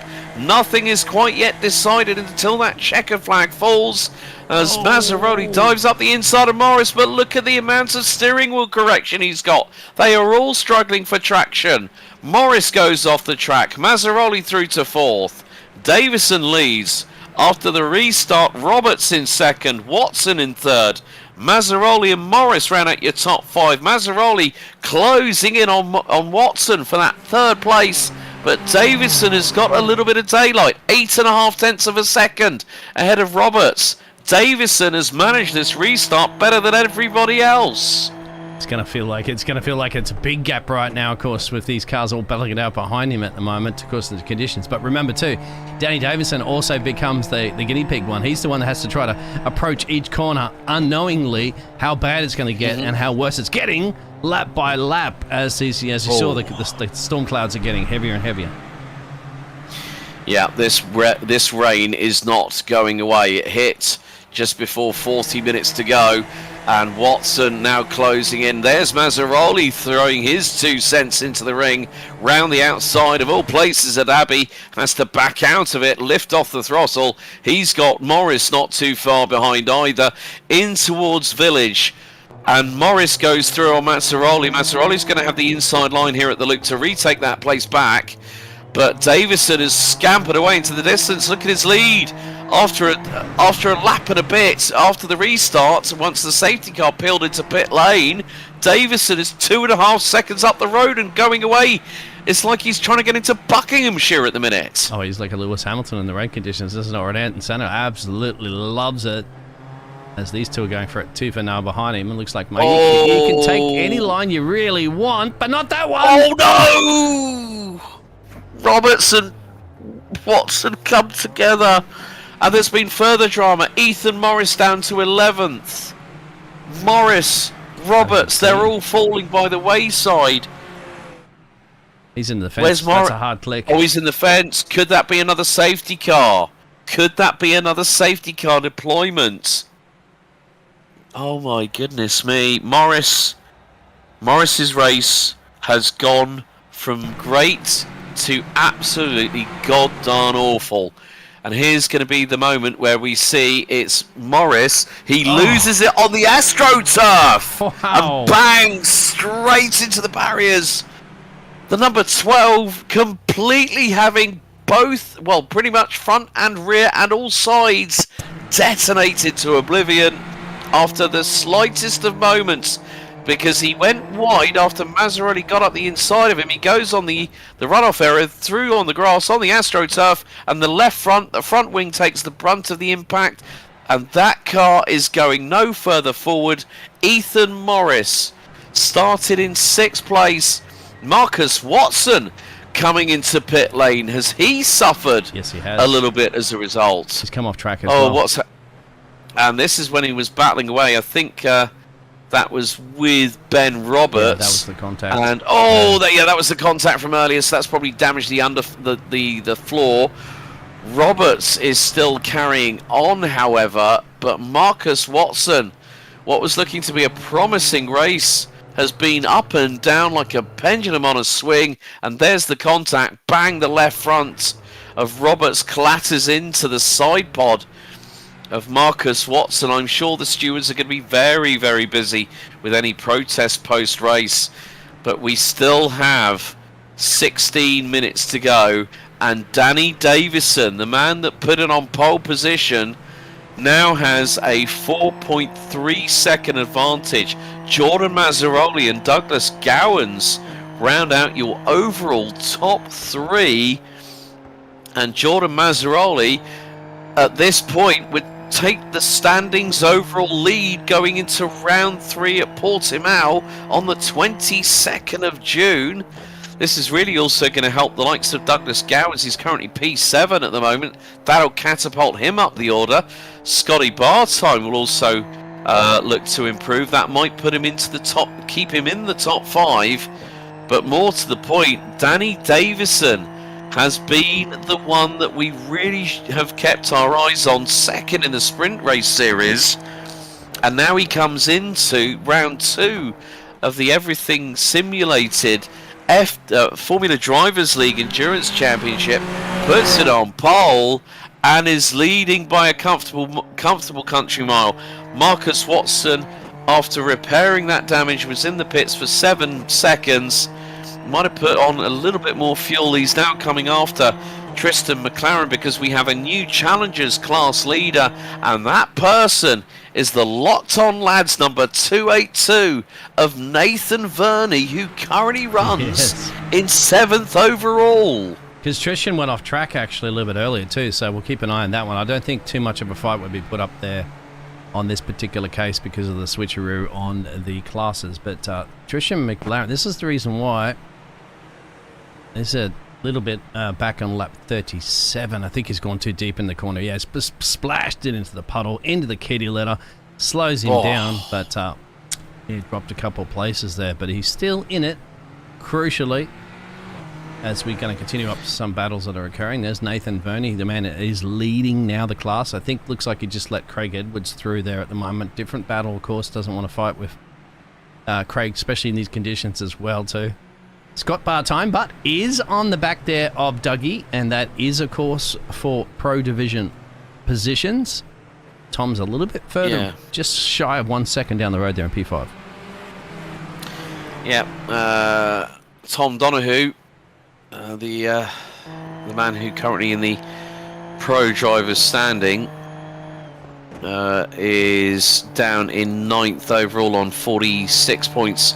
When you look at the overall standings, it puts him 10th, but Tom has also fought back against adversity here today at round 2. So there you see the overall standings of this side of things. Ben Roberts is going to lose the points lead at the moment as things stand to the man in second, Jordan Mazzaroli, in the number 61, who has made up 3 places. And he started on the inside of row number 3. So 12 minutes and 53 seconds still to go. Davison, one hand on that that virtual winner's trophy here at round 2 of the season. But Jordan Mazzaroli on course to becoming our new points leader after 2 rounds so far. Mount Panorama in January was a belter. Here at Silverstone, we have had every single drama you can throw at us, including the kitchen sink. And still there are going to be some drivers that are going to be smiling like the Cheshire Cat in Alice in Wonderland after this. And there's going to be some drivers that are going to be thinking, what happens as Scott Bartine loses it? And that was through at Abbey. He snatches a break. That'll allow Benjamin Roberts through as well. Tom goes through on that one. So I was about to say, this was going to build into a nice little 4-way fight here in the dying stages of this race with 11 minutes and change to go. And now, unfortunately, Scotty is going to drop back to P7. Still up 1 place from where we started this race. Yes, indeed. And we're going to see the replay here into Abbey. He was on the inside of Douglas Gowans, turns it in, back end, over rotates, and around goes Scotty. Holds the brakes, waits, looks to his, keeps an eye on the rejoin. And Scott, unfortunately, has dropped down to 7th position, it looks like, overall. So what could have been a potential top 3 finish for the number 909. That's gone a bit out the wayside towards the dying stages of this race, but we've still got 11 minutes to go. Oh, Tom Donahue has just dropped it as well. Big dramas there. So Scott Bartime will take that position back now, actually. So it is just survival. These treacherous conditions. Look, there's puddles on the track now. We didn't see that earlier. You hit them at a massive speed coming in, or you snatch a break on them, or even get out into the paint. You see what happens, and let's have a look at what happened to Tom. Interestingly enough, Jordan Mazzaroli is starting to close on a little bit onto Danny Davison. There's the replay of Tom Donahue. Exactly the same spot. Exactly the first corner at Abbey. It has really come down to the wire. The drivers are physically and mentally tired with changeable conditions here at the home of British Motorsport at Silverstone. It really has put the cat amongst the proverbial pigeons. The gap now between Jordan Mazzaroli and Danny Davison is just under 1.9 seconds. And Jordan Mazzaroli last time around was 1.2 seconds quicker in the wet. So Mazzaroli, Ben Roberts nearly having a code brown there, going through into Abbey Corner, heading into farm. Oh, it's got to go. Douglas. Gowans has gone. Douglas is going, and he's gone. And that was a village. Oh my goodness me! They are these tyres might be coming towards the end of their shelf life here, Bggles. Yep. You know, speaking of which, Jordan's now right on the back there of Danny. So Danny might have had a mistake after building up that fantastic lead. Bingo. Here comes Jordan. So we got a challenge for the lead here, and we got battles all over the place once again. It's just a matter of bringing this car home this evening. That's your first goal. Where you bring it home, to me, doesn't really, well, it does matter at the end of the day, but first of all, you've got to see the Jordan! Oh, they're all starting to wobble. Yep. 9 minutes and a quarter still to go. On lap 41, Jordan Mazzaroli was within a second of Danny Davison, who had a big wobble of his own, and now Jordan Mazzaroli, I think what he needs to do is just keep that car where it is, and in the meantime, this is for Challenger class lead. Tristan McLaren for Everything Simulated, closing in on the locked up lads, number 282 of Nathan Verney. They're 0.4 of a second apart, going into Copse Corner. And they're both also on lap 41, so about half a lap down on the leaders. But Davison has had another get out of jail free card, so to speak, because of the wobble, the big wobble for Jordan Mazzaroli. And now Benjamin Roberts finds himself in P3, but Mazzaroli, by a handful of points, I think will provisionally take the championship lead going into round 3, the halfway point of the season at Portimao on the 22nd of June.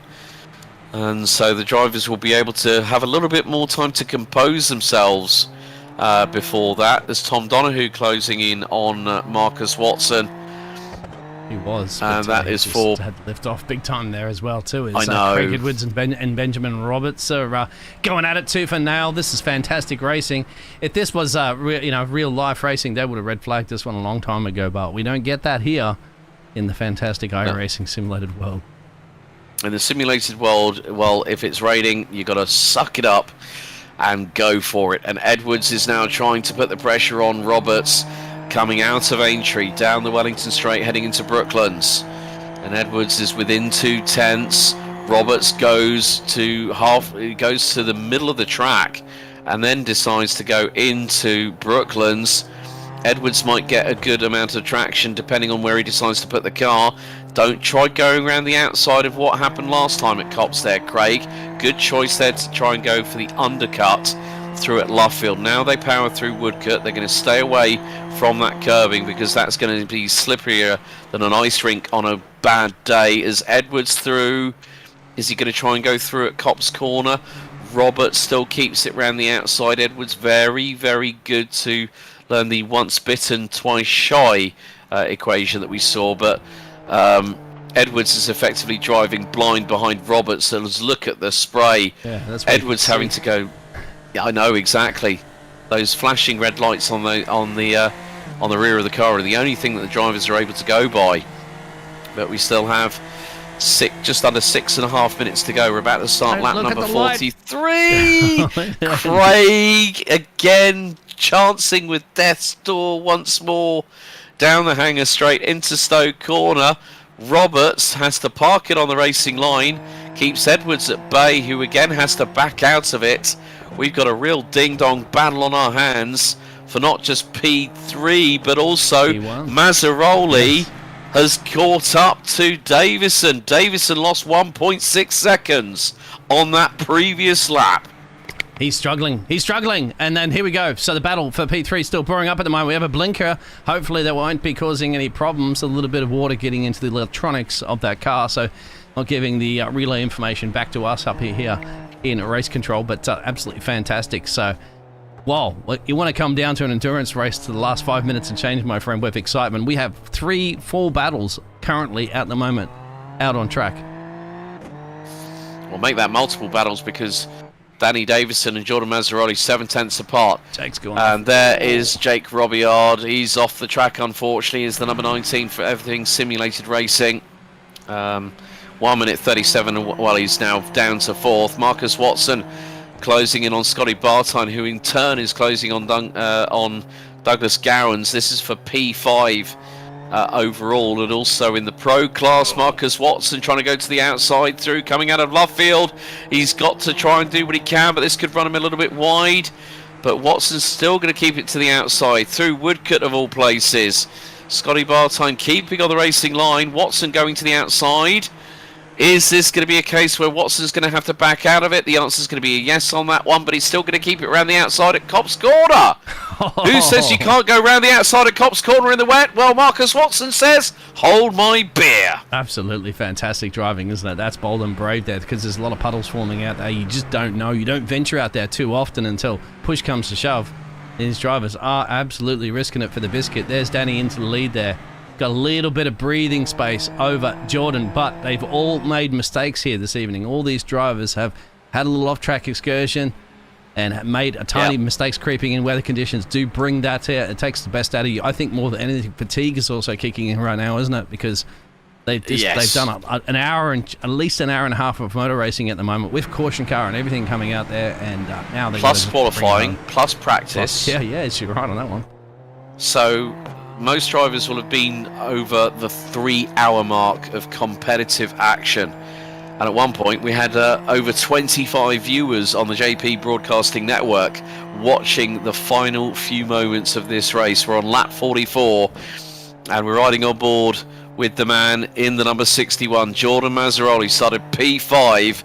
And at the moment, well, look how much he's closing in on Danny Davison. Davison is struggling a little bit in these wet weather conditions. These drivers pitted 16, well, Mazzaroli is on fresher tyres by just one lap. Okay, that's 6 kilometres less wear on those tyres, but Davison is struggling going through into Copse Corner. He just had a wobble, and Mazzaroli senses that this is going to be his opportunity to go for not just the lead in the standings, leaving Silverstone, but also for becoming the second different winner of this championship season so far. And now they're going to go down the Hangar Straight.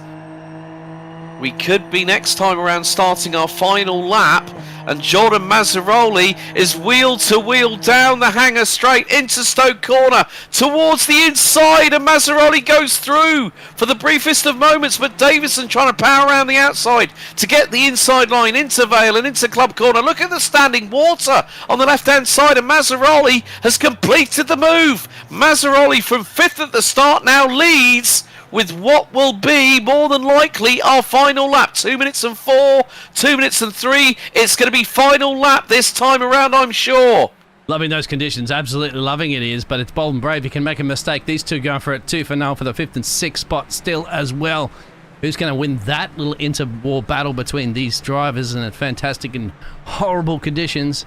They're going for it. Marcus Watson at the moment's got the upper edge on Douglas Gowans. But further up, we will probably keep our eyes more sharply peeled up to the front there. Tom Donohue's gone into pit road. Lace pit stop, that's it for him. He's going to drop outside the top 10.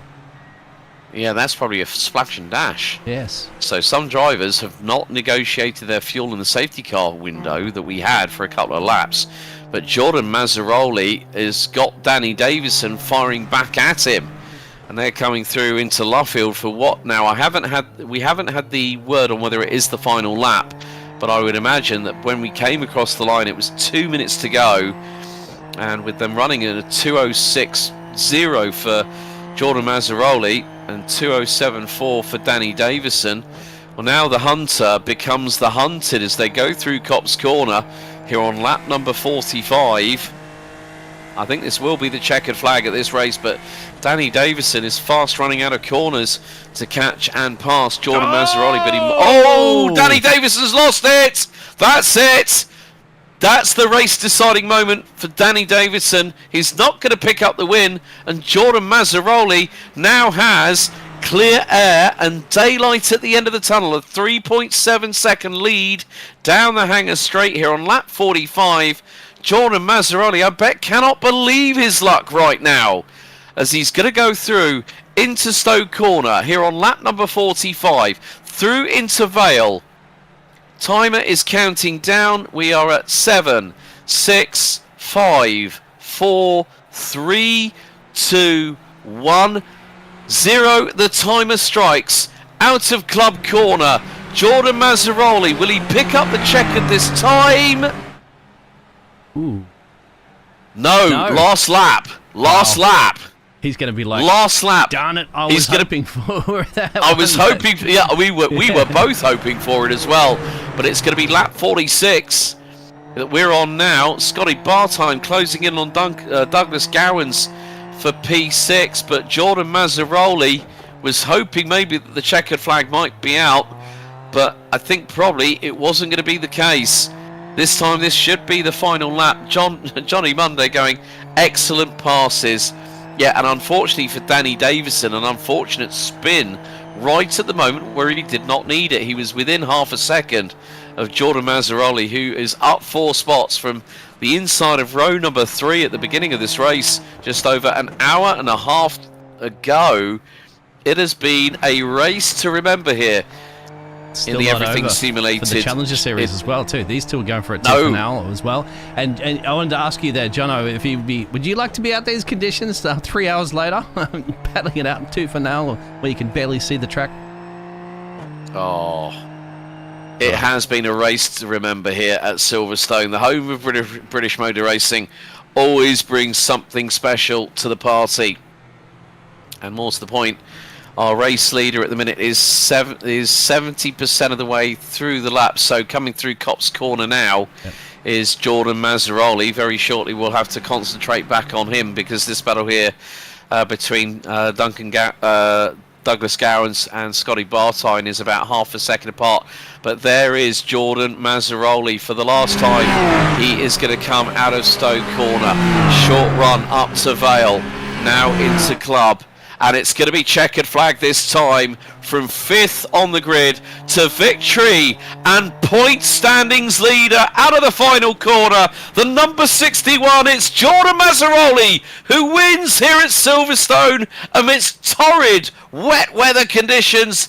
Danny Davison finishes in P2, 2.5 seconds up the road. And Craig Edwards started P3, at one point was in contention for the race lead, and will take the final step on the overall rostrum here at Silverstone. The 28 from Fusion Sim Racing crosses the line and takes P3. But now we've got to concentrate on our next set of drivers, and that means going back to Challenger class, because it's Verney versus McLaren. And they're making their way through into Stowe Corner for the final time. Tristan McLaren is going to go for it. He's going to look to the inside, through into Vale, into Club Corner, and the lead changes as Verney goes straight on. Verney goes straight on. Tristan McLaren with just one corner remaining. The number 64 will pick up the win in Challenger class here at Silverstone as Verney drops it going into the final exchange. Wow, it always comes down to that last couple of corners, doesn't it? Just keeping it on the track. Unfortunately for Nathan, after he got that one, what a recovery drive from Tristan McLaren, isn't it? Looked like he just completely had thrown away that Challenger win earlier on, but he fought his way back through those horrible conditions, got the job done. But the man that was on a mission late in this race, loved those as the rain conditions got trickier and trickier. Had a couple of scary moments where it looked like he wasn't going to get Danny towards the end there, but Danny, of course, was his own worst enemy, made a mistake himself there. Jordan capitalised on it. Bingo, Silverstone win in tricky conditions. Even one more top shelf, you'd put that trophy on. And bingo was his name-o here at the home of British motor racing. Jordan Mazzaroli picks up the victory, and with it provisionally takes the standings lead, heading into towards the halfway point of the season, where we say goodbye to Northamptonshire and we head to the Algarve. So Benjamin Roberts will still be in close contention for the overall championship standings. And Johnny Monday says, if I could drive like Mazzaroli, I would. Haha. But what a way to finish this race. Jordan Mazzaroli picks up the win here at Silverstone amidst difficult conditions. Halfway through the race, the rain came down. It never stopped. But this driver here put paid to where it mattered the most, and tries to do lighting up the 11s here in wet weather conditions. Come on, Jordan, you need to give us some donuts, mate. You need to give us some donuts. And there you can see from the overall side of things, there are the shots over from the blimp surrounding the home of British motor racing, Silverstone. Jordan Mazzaroli and Tristan McLaren, your race winners in both the Pro and the Challenger class. Hopefully we might get an opportunity to speak to a couple of drivers, but there are your provisional results for round 2 of the Everything Simulated Super Formula Ice Endurance Championship here at the Silverstone Grand Prix circuit.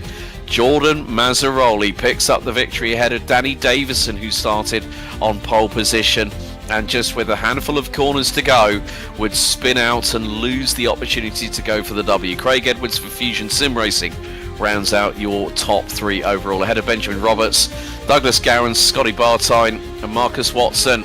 It's what could have been for the number 77 from Team Max Boost. Congratulations to Tristan McLaren, who between him and Nathan Verney, it came down to the final complex on the final lap of the race, and McLaren would end up victorious by 2 seconds as Verney would go straight on at Vale heading into club. Tom Donahue would end up rounding out the top 10 ahead of Brett Douglas, Chris Swadling and Jake Robillard, with Ethan Morris finishing 9 laps down, Vaughan Ryder 14 laps down, and Matt Tesseriro unfortunately retiring on lap number 12. Well, you know what, without further ado, we've got the man who's just finished one of the most difficult endurance races in a Super Formula Lights car from 5th on the grid, and by my provisional calculations, this man leads the way heading into Portimao. Let's bring him in. Let's bring in Jordan Mazzaroli. Jordan, can you believe what has just happened here at Silverstone today, mate? Congratulations on the win. Yeah, thanks. It was definitely unexpected turns of events. Like, I was like, with all the, like, on average, like throughout the race, I was kind of expecting just to be in like around 5th position, and I was just about to accept that. But yeah, just amazing how weather conditions can really make the tables turn. So just all I did was manage to keep it on the black stuff, and came home with the win. So I'm really stoked about that.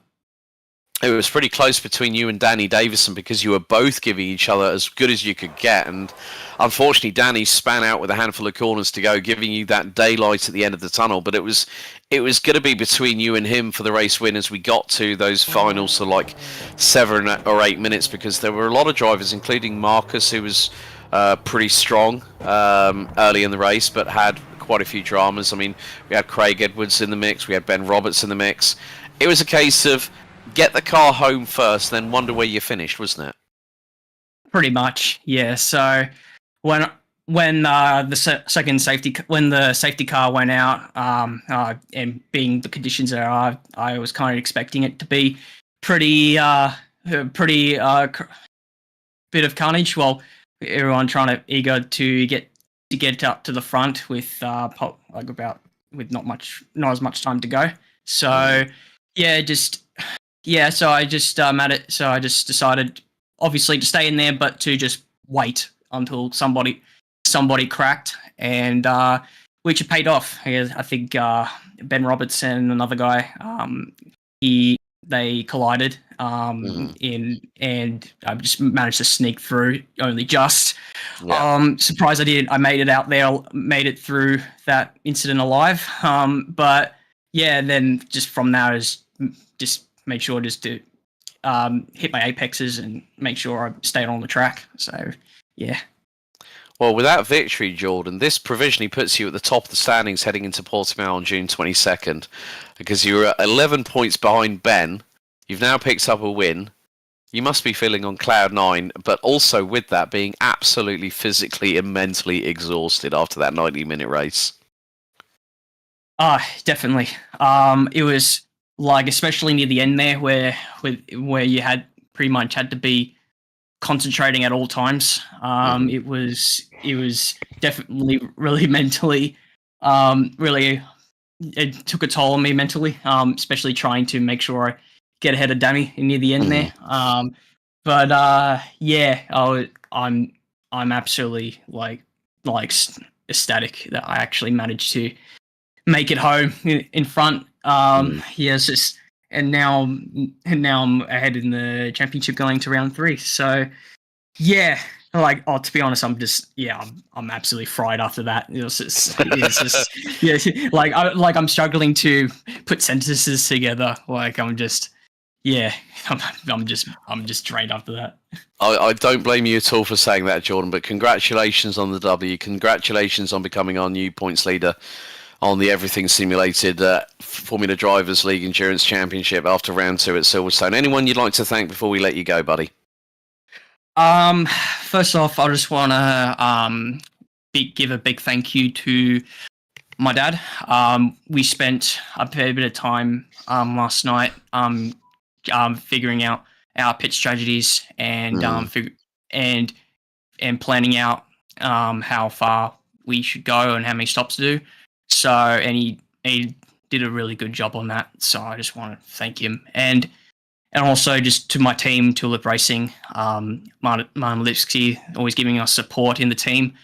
And and all the guys, all the organizing the event. You guys always make really good professional events, and all the drivers for really clean racing all in all. So yeah, really good fun. Brilliant, Jordan. Thanks so much for joining us in the post-race interview show. Well done on the W. We'll see you for round 3 at Portimao on June 22nd. Well done. Keen for it, guys. Thanks. Okay, big thank you there to Jordan Mazzaroli. We'll bring in our second place driver overall. Put it on pole position. So close, but not quite close enough. Let's bring in Danny Davison if we can. Danny Davison, well, welcome into the post-race interview show. Firstly, pole position in the race. And it was so close. It came down to the final lap between you and Jordan. It was touch and go. We didn't know who was going to be ending up on the top step of the podium for this round. Yeah, thanks, guys. Tough race, tough conditions. Jordan did a great race. I thought I was pretty safe after the safety car, but he just kept getting closer and closer, and very tough conditions. Yeah, I mean, the restart after the safety car, you absolutely nailed it. And then before we knew it, I think we were about a lap and a half after the safety car had peeled back into pit lane, and you were like 2.6, 2.7 seconds up the road. But these conditions really tested everybody today. I mean, after we got the rainfall coming in, you were I think the second person, I think it was to pit in on lap 28. But the conditions just seemed to get considerably worse as the race went on, didn't they? Yep, I pitted earlier than most because I'm stupid and didn't change my tyres at the first pit stop. I thought I'd lose time, and so I was struggling on worn tyres before the rain came, and as soon as it started, I already lost grip and I was sliding, so that's why I had to pit so early. Mm-hmm. And then, just from there, I just took it from there. But also, whilst trying to put pressure onto Jordan, you had that big spin that cost you the outright chance for victory. How frustrating is it when you've put in all that hard work? We know that this is a very physically and mentally exhausting race on all the drivers. What was the first thought that you can say without bringing the air blue here on the broadcast? What were your first thoughts when that moment happened, mate? Once he passed me, I pretty much given up anyway because he was quicker than me. So I wasn't actually that frustrated. He was just quicker. I thought I played a bit too safe when I was ahead because there's parts of the track you can risk going off and you can gain a lot of time. So I think I played a bit safe, but that's the risk. And then once I spun, I had nothing to lose sort of. So yeah, it wasn't too bad. He did a great race. So congrats to him. But also congratulations to you, pole position. We thought it was going to be tight between you and Marcus and a few other drivers, but you put in that lap when it mattered the most, put it on pole position. But congratulations on the second place finish. Will we see you back for the remainder of this championship, Danny? I'll be back. I'll be back. Yep. Fantastic. So we look forward to seeing you round 3 at Portimao in just under 3 months' time. Anyone you'd like to give a shout out to before we let you go? I'd like to shout out to Ridgeway Racing for the amazing setup that he provided that I used tonight. I used that exact setup and it was like that car handled amazing. So yeah, shout out to Ridgeway Racing and his setups. Very good. Brilliant. Danny, thanks so much for talking to us in the post-race interview show, and we'll see you for round 3 in just under 3 months' time at Portimao. All right. See you later, boys. Been fun. Big thank you there to Danny Davison. Let's bring in the man who finished on the final step of the overall rostrum. Let's bring in Craig Edwards. Craig Edwards, afternoon. How are you doing? G'day there. Well, third place, was that the position that you were or weren't expecting? I mean, early doors when the racing got underway, there was a big old scrap for that race lead between you, Marcus. I think also Ben and Jordan got involved. For the first couple of laps, we were thinking, hang on, is this going to be a 90-minute endurance race, or are they going to go all guns blazing for 90 minutes. That was a bit crazy at the first couple of laps, wasn't it? It definitely was. But personally, I was more than happy to sit back in fourth and just sort of sit there and not take anyone out, and just let the race pan out, which it more or less did, and just hang on until the wet came out. When I got the wet tyres on, I definitely had designs on pushing for the win, but unfortunately, a few incidents put me back, and I had to do, I think, 3 recovery drives to get back to third. Yes, that you did indeed. But question for you. Did you actually do any wet weather practice at all, just in case? I did about an hour last night, so yes. Oh, so someone who was prepared for it. I also wanted to talk about the incident that you had, I think it was with Ethan, going into Copse Corner. You decided to go high, wide and handsome around the outside, and we're watching it on the screen at the moment on the replay, that you turned in and then all of a sudden right rear contact with left front sent you spinning, and that was one of the parts of the recovery drive that you had to do. You nearly clobbered the barrier with the left rear tyre. That's not exactly what you want on a racetrack like Silverstone at that kind of corner. Agreed. It was a lucky escape, but I will point out I did not turn in. That contact happened prior to both of us turning into the corner, unfortunately. I think it might be a rule thing we got to look at, because I was squeezed all the way up onto the curb, which in the wet, if I stayed on that, I was going to spin into him anyway. So I was just trying to get my little bit of real estate to let him have the corner. I wasn't planning on trying to move down on him or anything. There was no turning on the steering. We just hooked up. See that? Yeah. Yeah, I mean, for some of the angles that we have, sometimes it's quite difficult to see where contact was made and where contact wasn't made. But I'm getting some replays now. But still, third place puts you in a pretty good hunt for this title as well. And being P3 behind 2 very, very quick drivers. I mean, Jordan did a great job. Danny did a great job. I think anyone that got to the end of this race did a pretty good job to survive, didn't they? Yeah, absolutely. I could definitely tell a lot of people were hanging on towards the end. And yeah, it helped my run through back to third. Yeah, a lot of people seem to have lost some confidence with the spin or two. But yeah, like I said, I'd done some practice, so I was confident that if I just got my concentration back a bit, I wasn't going to spin again, and I could make some moves. Well, congratulations on your third place finish today, Craig, for round 2. Thoughts ahead of Portimao in about 3 months' time, when we have a little bit of hiatus for the endurance racing side of things, but I know that FDL's planning season 2 of the Sprint Series. Are you looking forward to that track in the Algarve? Yeah, I quite like that track. It's tricky in this car because you end up in big draft trains, so it ends up being quite strategic. But that's fun too. Brilliant. Well done on your third place finish today, Craig. Anyone before we let you go to give a shout out to today? Just a big thanks to Race Control and the organisers. They did a wonderful job tonight. Brilliant. Thank you very much, Craig, and we'll look forward to seeing you back in action for round 3 at the halfway point of the season at Portimao. Okay, thanks for having me. Okay, last but by no means least, we're going to bring in our Challenger class winner. And it came down to the final complex going into Vale and Club. Let's bring in Tristan McLaren. Tristan, welcome to the post-race interview show. You're live on air. Well done on the W, but it came down to the wire, didn't it, between you and Nathan? Yeah, I mean, I knew that in the last 5 laps, I just had to close to Vernie. And the issue is, in the wet, it's hard to get by. With the fog and the dark sky, the spray was particularly ugly. I was catching him every single lap, but I just could not get by. I knew that on that final lap, I had one opportunity, and I had to make it work. Broke like 20, 30 meters later than usual, and he got on the painted stuff, and I somehow made it stick. Yeah, well, he went straight on going into Club Corner. Obviously, your race wasn't without drama, let's be completely honest. I think you were one of a handful of drivers that went off, I think, at Abbey at turn 1.